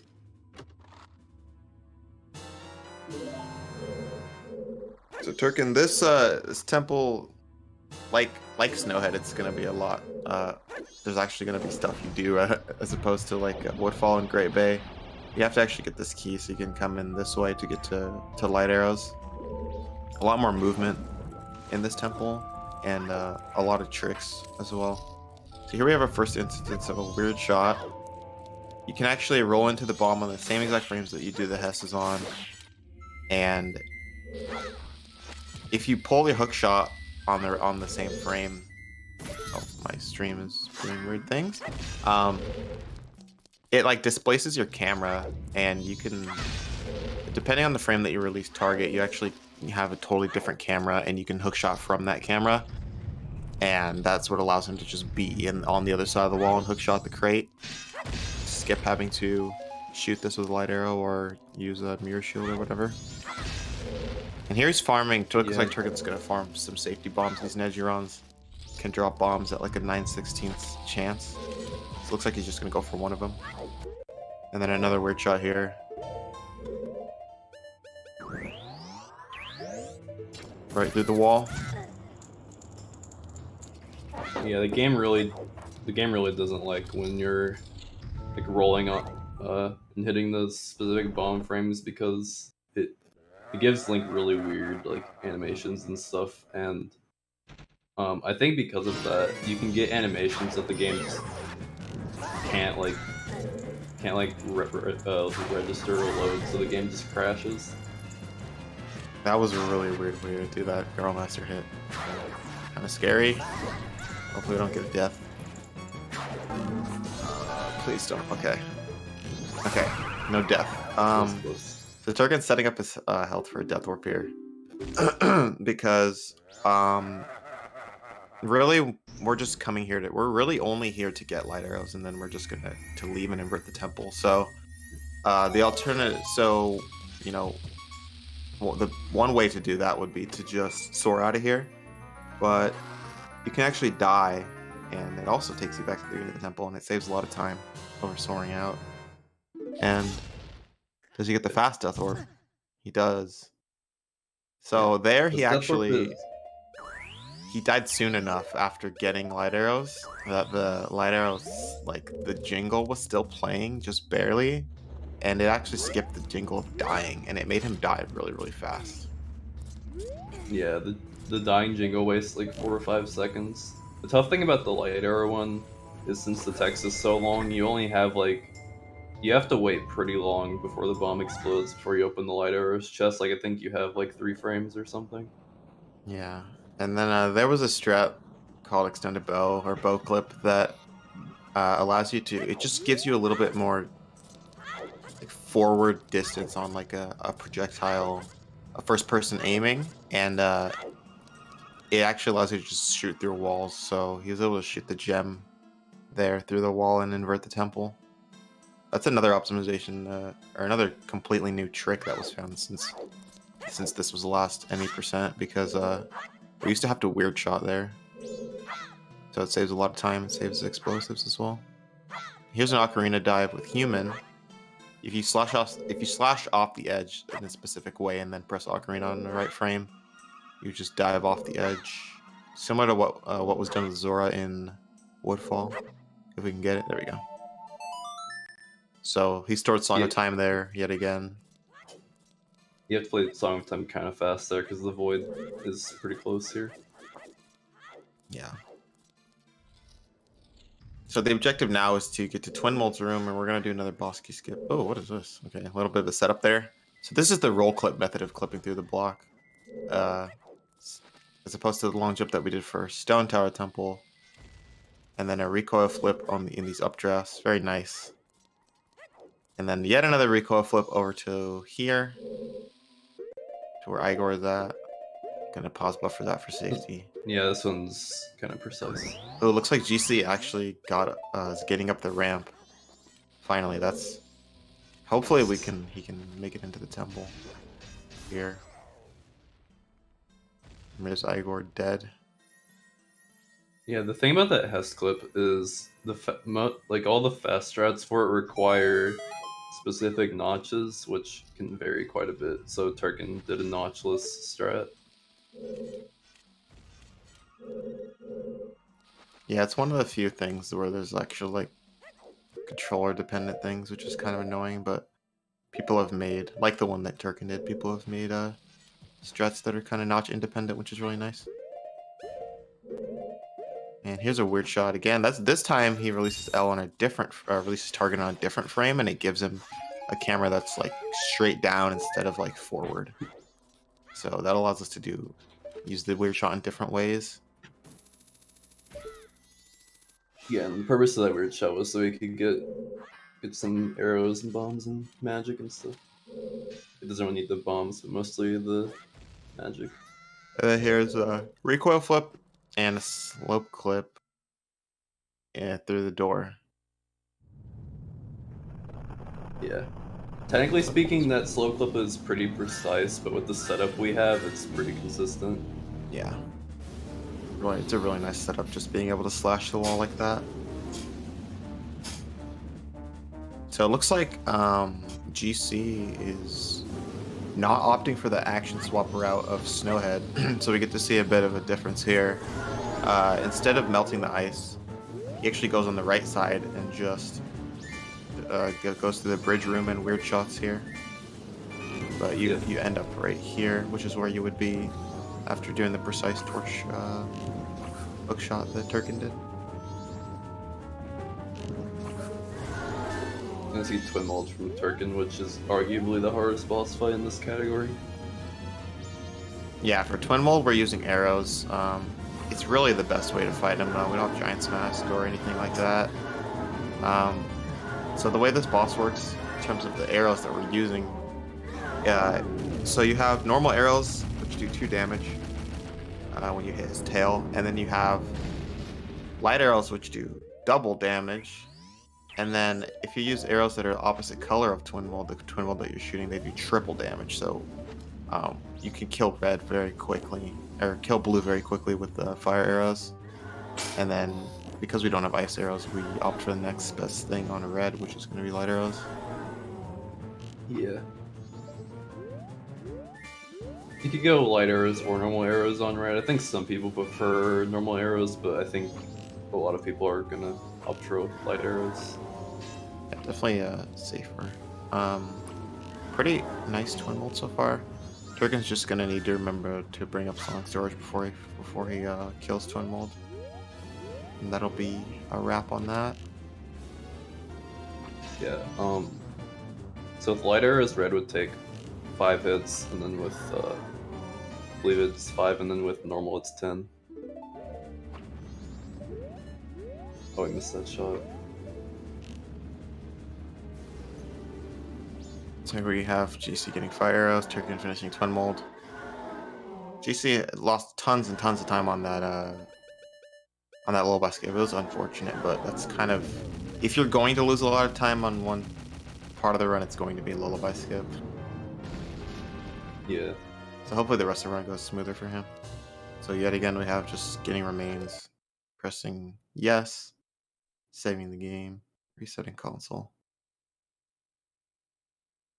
And now we have, Turken has all 4 remains, and he has Oath to Order, so all he needs to do is get into the clock tower, which the fastest way to do that is going to be to hover in.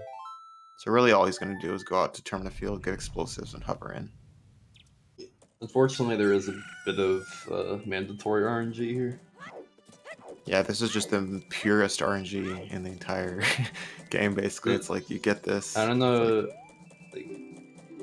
this and the lullaby skip are the worst RNG in the room. Yeah. There's just absolutely no skill involved in this. This like 30 seconds to a minute of or more of gameplay. Yeah. You could just theoretically get no bombs ever. Yeah, many runs have died to this when this was like the old route. So no first try there. Usually you want the first 2 tries. If you don't get it within the first 2, you begin to lose time very quickly. Turken's also going to grab a stick here from Majora so that he can use it for power crouch stabbing. Yeah, power crouch that makes the Majora fight actually like significantly easier than it would normally be. Yeah, it ends up saving so much time in Majora that it's just worth it to go out of your way and grab this here, this stick. So we've gone through what, 2? All right, 3rd try bombs it seems. Yeah, there we go. So not too bad. You could definitely get much worse than that.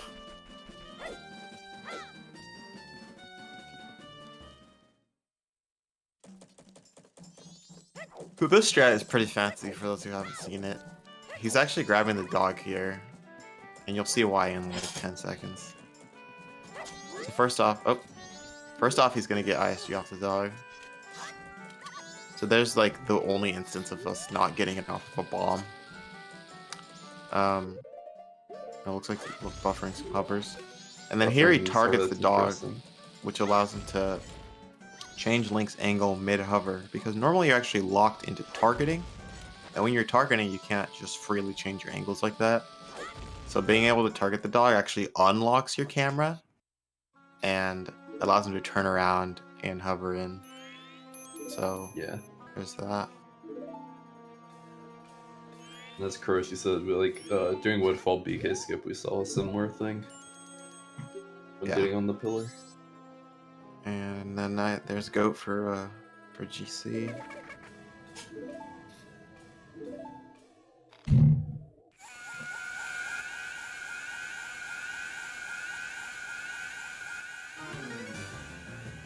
Yeah, overall just like a really really nice flowing route.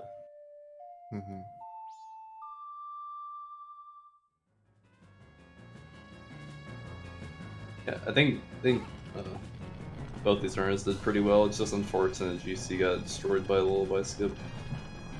Yeah, apart from the lullaby skip, his run's been pretty smooth. Yeah. Turken's been very consistent throughout. I like the consistency that the runners are going for in these races, because in races you really don't want to have a catastrophic time loss. Unless you're just going crazy. Some runners like to just do everything, but we'll see as we get farther along in the tournament. People like to opt for crazier stuff just because they feel that they're more consistent at it, and their backups are just good enough to honestly warrant going for things that are risky. Yeah, Turken failed a bunch of small things, but thankfully for him, he didn't end up failing anything big. So that was able to get him the lead. Like most stuff he failed was just like movement or like a hest here and there. Like he didn't fail any of the big tricks.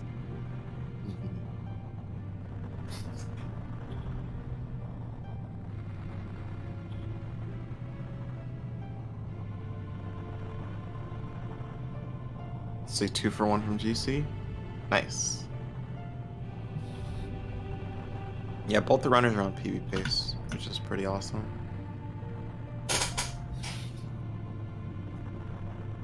So, like, barring a Majora death or something catastrophic, Turken will definitely PB. Majora deaths do happen, because you do only have, like, 4 hearts, or 3 hearts or something, and the boss does a lot of damage per hit, and there's a lot of RNG on Majora also. And things can get out of hand very quickly. But deaths are fairly uncommon, because it's a decently consistent fight. Yeah, the the Majora fight on Japanese is extremely consistent. I mean, even on English it is, but on English it's just a little bit harder. The worst part about the Majora fight are the boss remains that fly around and shoot orbs at you. Yeah, those ones suck. So, oh, I didn't even notice. GC went to the bomb shop during this cycle, which means he's not gonna offer milk jump. He's just gonna. So he didn't we're grab gonna milk. He's just gonna climb all the way up using hook shot, bombs, and shoes. Bit of a divergence. So we get to see. We really did get to see like every single possible route difference in this race. It was really nice. Like there were a lot of different strats and routes done. Oh, maybe he wanted arrows. Okay, he's gonna want arrows to kill these keys. These keys can really mess up this hover. Something I did mention earlier was when you get hit by a fire keys, if you just like stand still, you're constantly taking burn damage. So like when you get hit by one and your health is low, you want to start walking around. Yeah. There's those arrows. Oh my gosh, his health is really low. Yeah, grab that fairy. There we go. Yeah, getting hit by a fire key now would be really bad. Alright, so GC looks like he's all supplied up and ready to do this hover. Yep. This monstrosity of a hover. Turken's watching a long. Oh my gosh! Look at GC. What? What? What? What the heck? What? What?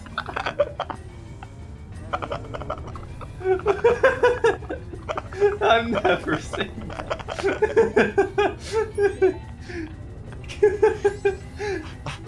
I love how he stopped to kill him. He was like, "You're not bothering me, but I just don't want you on me right now." You should have brought him up to Stone Tower with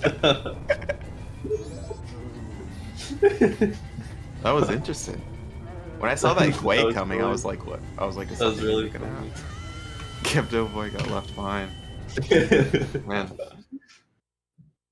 All right, so yeah, this hover's pretty infamous for being like the mark of the old route.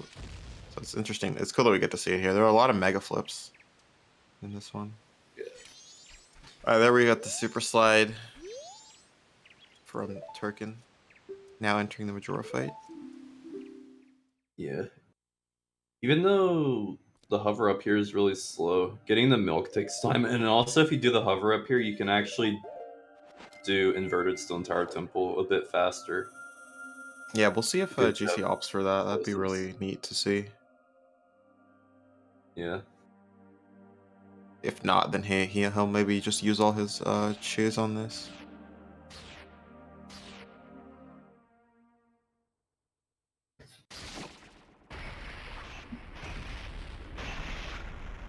Yeah, that was an amazing thing to happen during this race. I've never seen that in my life. I think that was definitely the highlight of the race. Pretty awesome.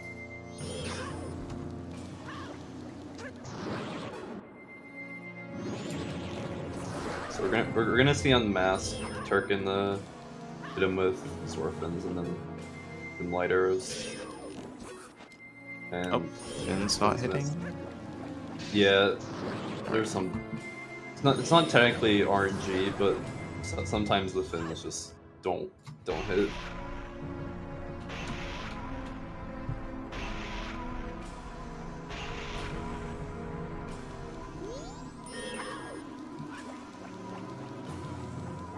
Yeah, this is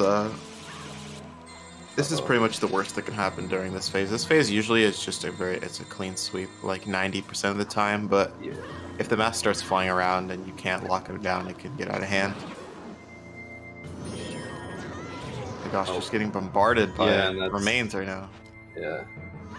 That's why the remains are so annoying.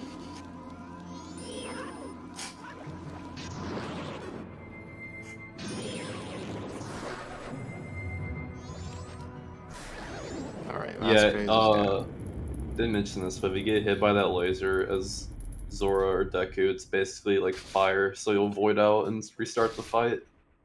Yeah, I definitely don't want that. So there's GC. It looks like he did opt to use all of his chews during the hover, so he's not going to go for the fast boss key skip.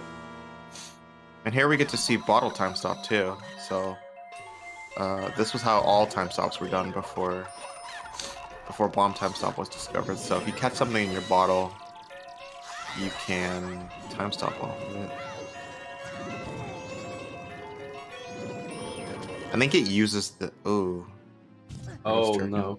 I think it uses the the cutscene that plays when you're emptying your bottle to put you in that state. All right, so Yeah. there's a Majora death, which is not great. You don't like to see those. Thankfully, Turken has 2 sticks, or he got 2 sticks. See, maybe he broke one of them. So he'll be really happy that he got 2 now, and he's gonna go for a fairy this time. Yeah, Turken's pulling out that swag game knowledge. If you let one of those, Aww. guess he's not catching it. If you let one of those butterflies follow your stick, then eventually it'll spawn a fairy. That was impressive. He did that really fast.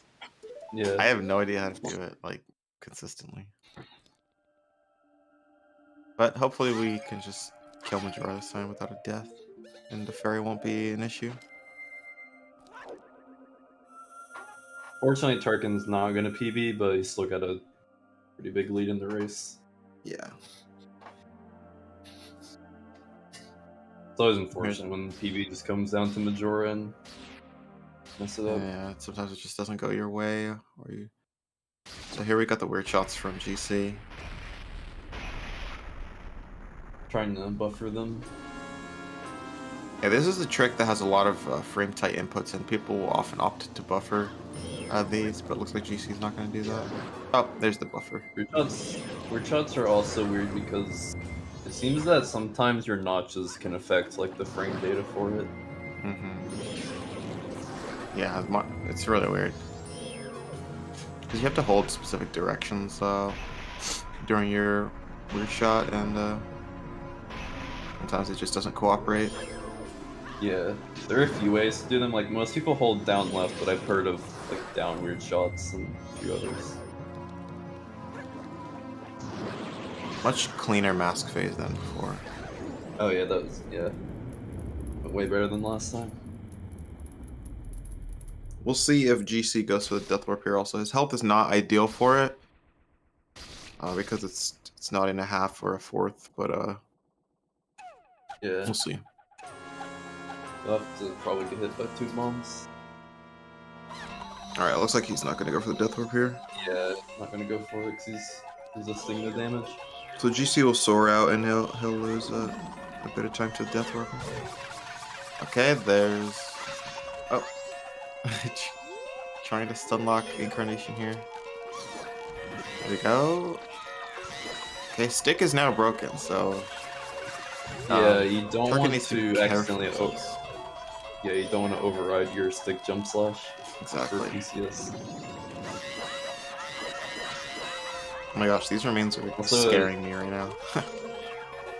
A cool strat if you have bombs. If you go to the middle, which is 0, 0, 0, if you place a bomb and it blows up, Incarnation will fall over. I think OT has similar stuff. Like, if you put a bomb at 0, 0, 0, it kills like one of the sculpts in like Lon Lon Ranch, and I think in other places too. Like, there's some weird stuff with the 0, 0, 0 coordinate.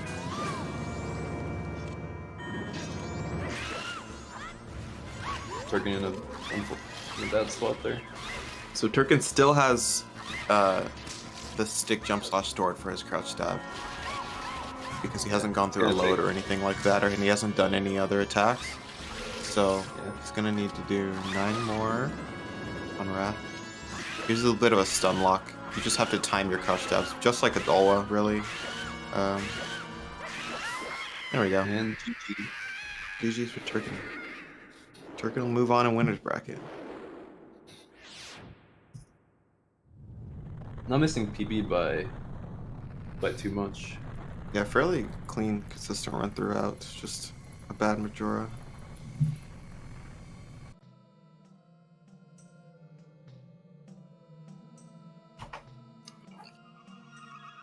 Here we have GC entering inverted stone tower. We'll see if he actually opts for this this block clip here, because you can also just shoot it with light arrows since you have them.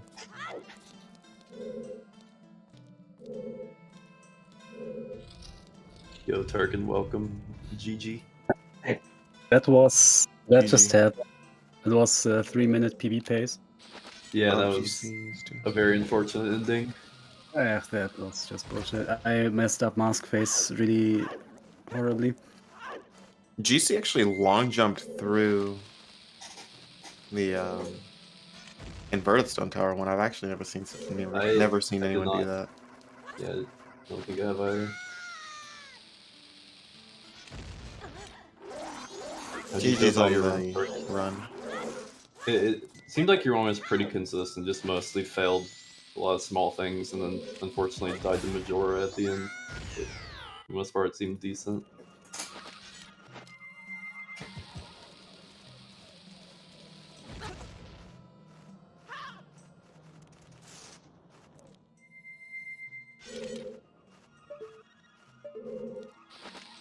GC having a bit of trouble getting this recoil to land him in the hole. There we go. And he failed the this recoil. We'll see if he goes for it unbuffered again. Yeah, how was the race for GC? I have not really watched anything. He had a really rough lullaby skip. That was kind of like the biggest setback. He ended up having to reset and get more explosives. Before the lullaby skip, there was maybe like a 30-second to a minute difference, but after the lullaby skip, it was way bigger. I really like that the screen is frozen from my stream exactly when Link is doing the funny face. The surprise Pikachu face.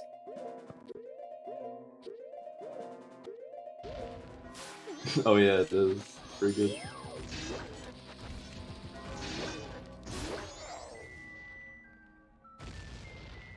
But how'd you feel about your run overall, Turken? Yeah, some bad things, some decent things, and then lose it all in the end. As usual. Yeah, this is why my PB is so bad.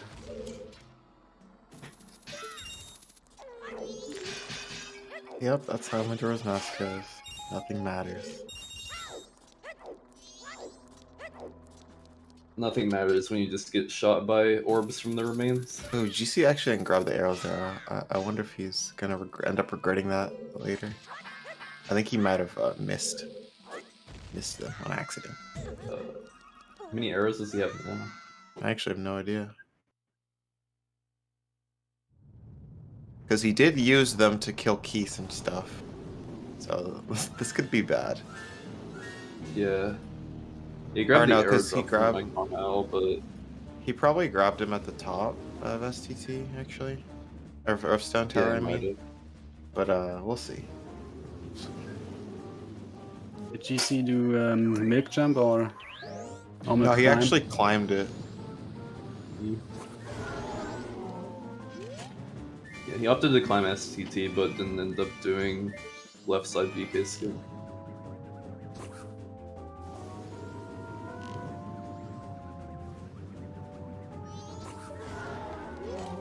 I still haven't kept up enough to know if like milk jump or left side's faster. It seems like people are still kind of conflicted on that. But... So we know for sure that it is faster to do both. You can Yeah, you buy can do explosives both. and yeah, milk, that is the fastest thing. Oh, you can do both of them? Huh. I am not sure Yeah. if milk without left side is faster, but it is for sure much easier. Yeah.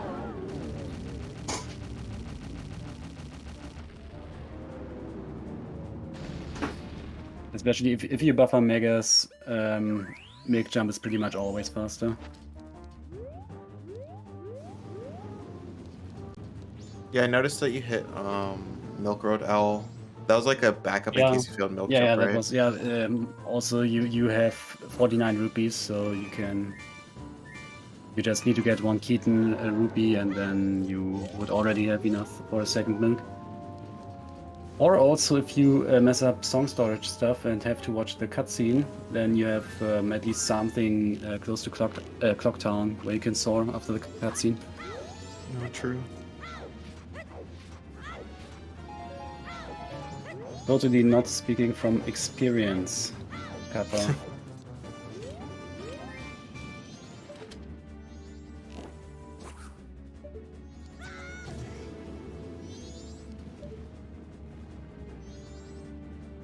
Alright, GC was struggling, but he did get a magic drop and an arrow drop, so hopefully he can clean up this twin mold. Because running out of arrows here is really devastating. But it does happen.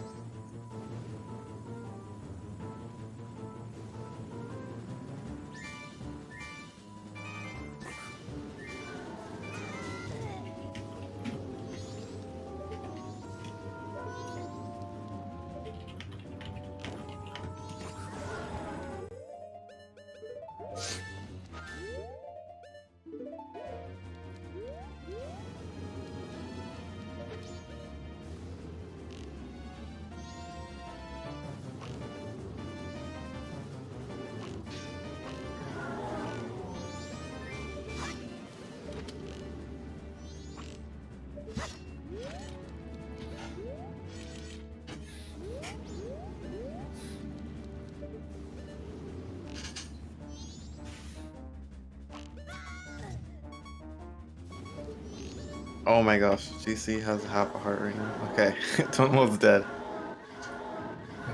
Yes, he has a fairy. Okay, it's very okay. Also with milk is what's nice, you have the half milk if you go low health here. Yeah. Alright, twin mold down for GC. We'll see what his bomb RNG looks like. Turken got third try bombs. Oh yeah, that was also stupid. But actually, luckily, because of that, I had the opportunity to get a second stick, and that Oh yeah, I noticed turned out to that. be important. Yeah, true.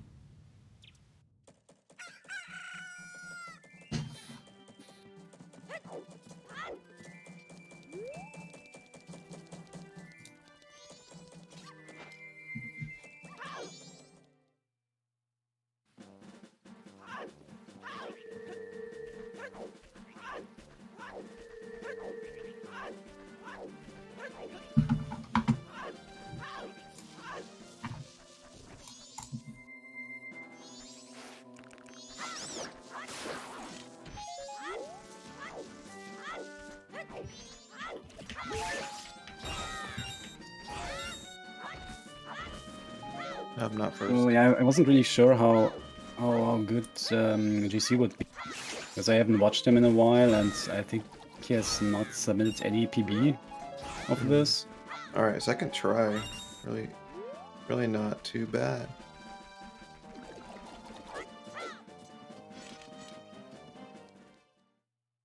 Yeah, I think GC's been practicing this recently, just not very frequently, from what I can tell.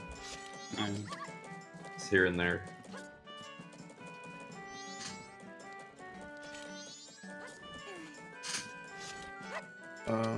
Okay. Wait.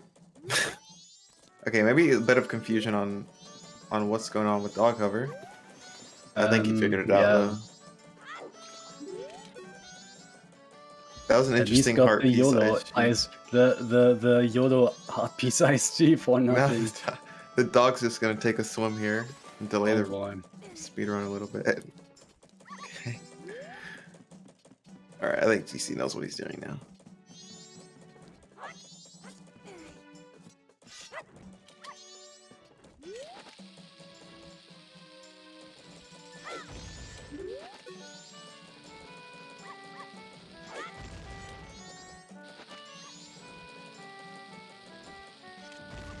Oh.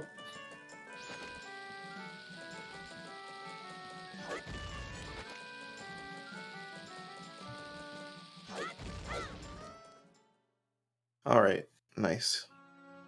So he won't be able to supercell on the moon like Turken did, but he still had enough bombs to make it in.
I just rewatched that clip of the Gibdo ride. That was amazing.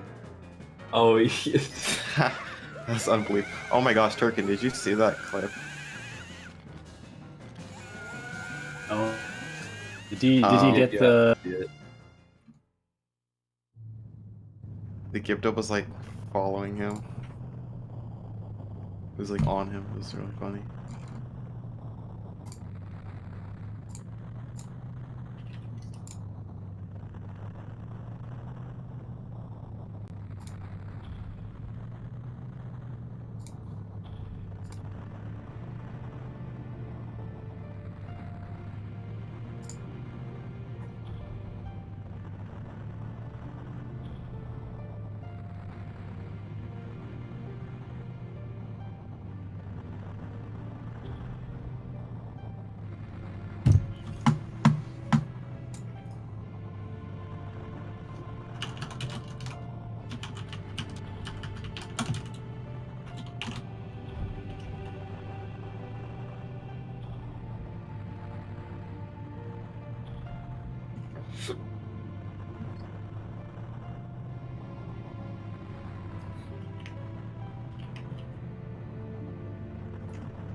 Oh, yeah.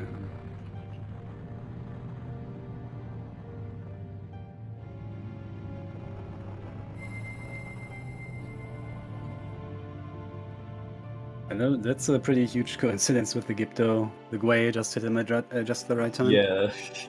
That's the first Yeah. time I've ever seen that in my 2.5 years of playing this game. Yeah, I mean, saw- yeah, but he did it intentionally with the setup, or kind of a setup. I saw the Gwei approaching, and I felt like something weird was gonna happen. I was like, what's gonna happen here? And something did happen.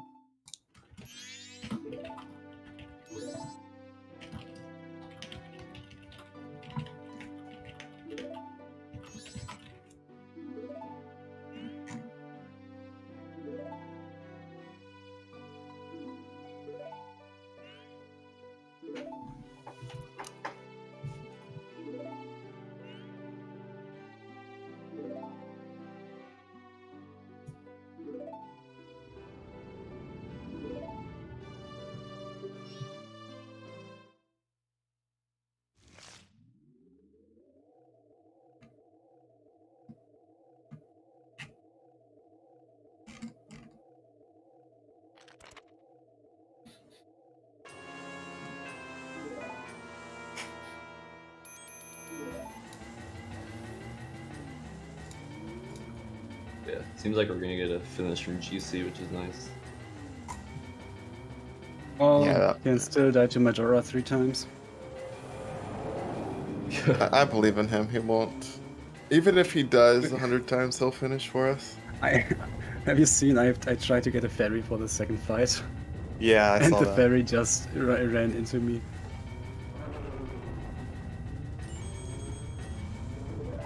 A lot of people have more willpower than me. If I lose a 1v1, I'm probably just gonna forfeit on the spot.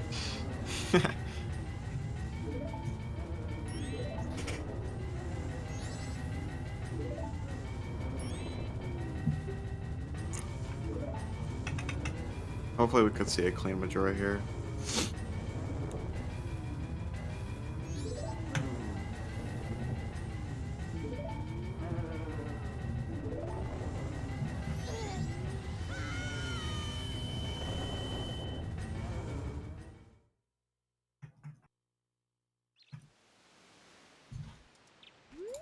Oh yeah, Turkin, I was hyped for your unbuffered angle changes because I saw you doing them in practice before the race. Yeah, today was not really the day. I have days where I can do them better. Today was not the best day. But I did one in Woods of Mystery. Yeah, in the woods. Doing those is really hard on Virtual Console. Yeah.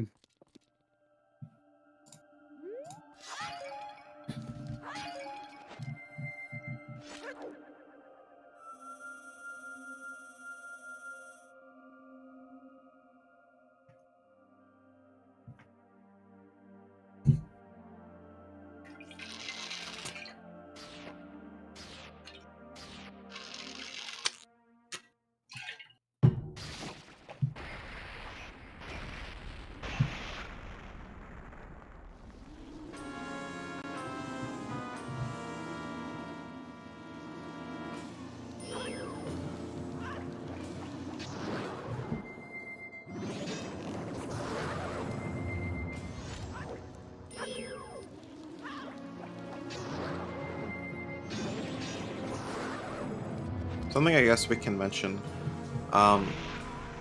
You want, by the time you get to Incarnation phase, you actually want to have, ideally you don't have enough magic to shoot any light arrows, because if Incarnation goes haywire, you have to start spamming arrows at him, and you can't really do that when you have magic arrows. Yeah.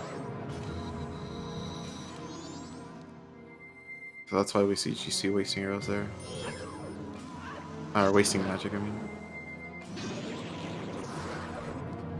So yeah, GC's not gonna have to worry about that.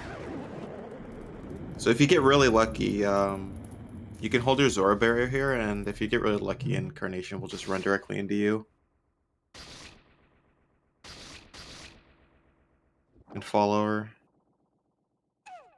And usually fall over right next to a wall, so it's like, it's really ideal, but... Oh, Yeah, good usually RNG. if you get the good RNG, your Incarnation is really fast. Yeah, so this is like extremely ideal, because you can get... Alright, doesn't get like a clean restun there, but really fast. At least Incarnation didn't run around after. The crouch stats for Incarnation are weird because a lot of time if you just keep crouch stabbing, you don't get the restun. So like sometimes I'll try to like time one of my crouch stabs late so I get the restun.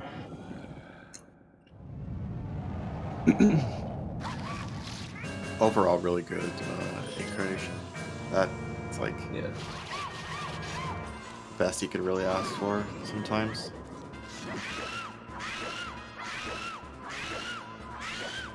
This is a pretty okay spot for Wrath when I get shot by remains.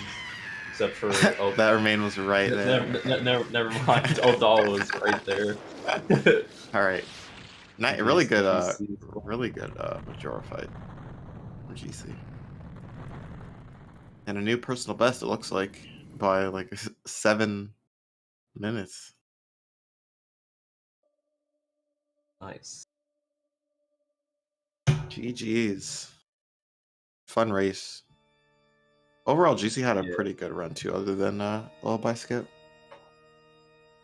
I had fun watching this because I didn't know what strats either of you were gonna do. Yeah, there were tons of differences throughout the run. Yo, GC. GG. Thanks. Yeah. GG. GG. That was quite a run for me, but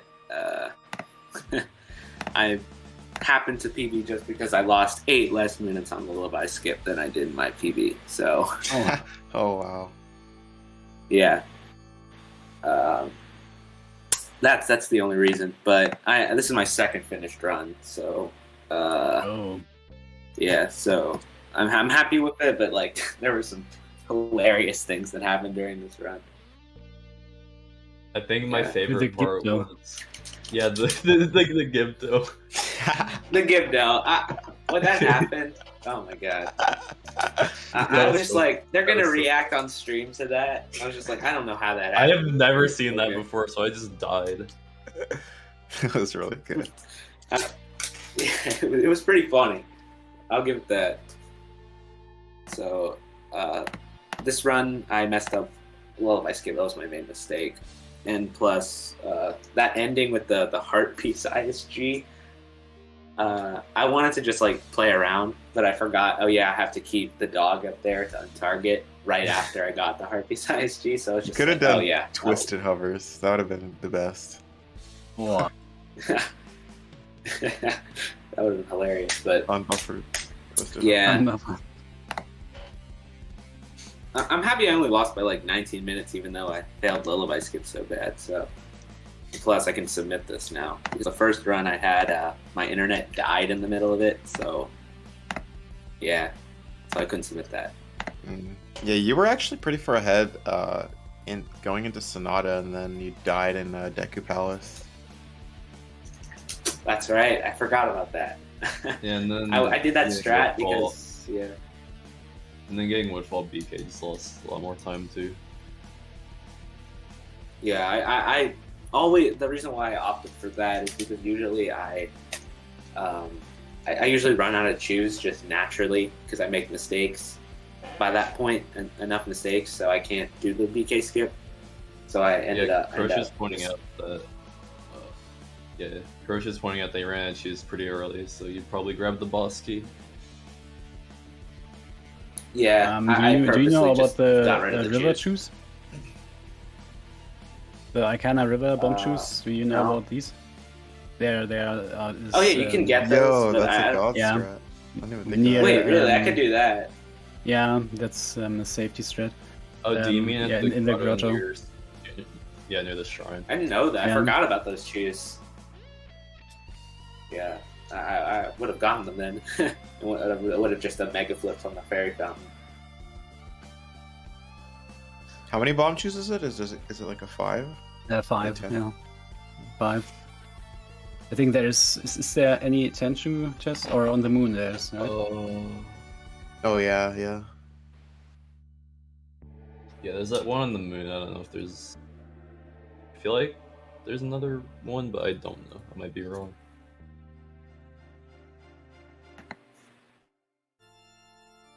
Is there one in Inverted Stone Tower? Yeah, I think inverted some. Oh, yeah, there is a chew chest there.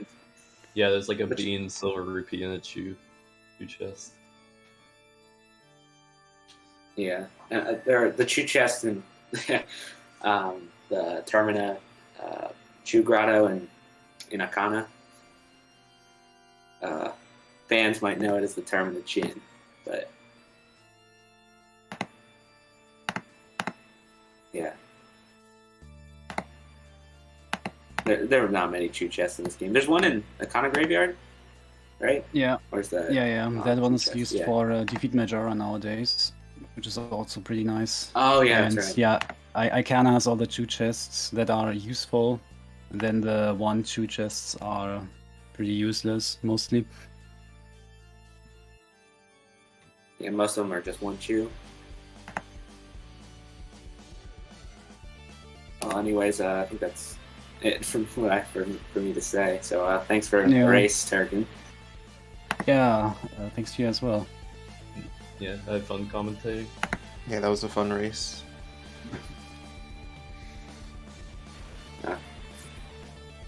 So, are there any further questions for the runners from chat No. or from yourself? Okay, then GG to gc1 and Turkenheimer. Make sure to give both of them a follow. Also, thank you to our commentators Jess and Kuroshi. And next up here on ZSR, we have... Where's the schedule? Right now on ZSR main, we have an Ocarina of Time bingo tournament match going on. We will raid over to this when we are finished here. Later today at 3:30 p.m. Eastern, we have the Minish Cap Randomizer weekly race. At 4 p.m. Eastern, we have a Wind Waker Randomizer bi-weekly tournament settings race. They are doing a spoiler log this weekend. A spoiler log race. And at 8 p.m. Eastern, we have a match of the A Link to the Past Cross Keys tournament match. The next scheduled MoonCrash match is scheduled for tomorrow, 2 p.m. Eastern. It's ADR versus Colin. Make sure to check our schedules for more Zelda content. Any final words? Oh, not from me. I don't think so. Yeah, nothing. Thank you for hosting. You're welcome. Yeah. And thank you That was very a fun much race. for... Sorry. And thank you very much for watching. See you next time here on ZSR. See ya. Bye! See you. All right, see ya.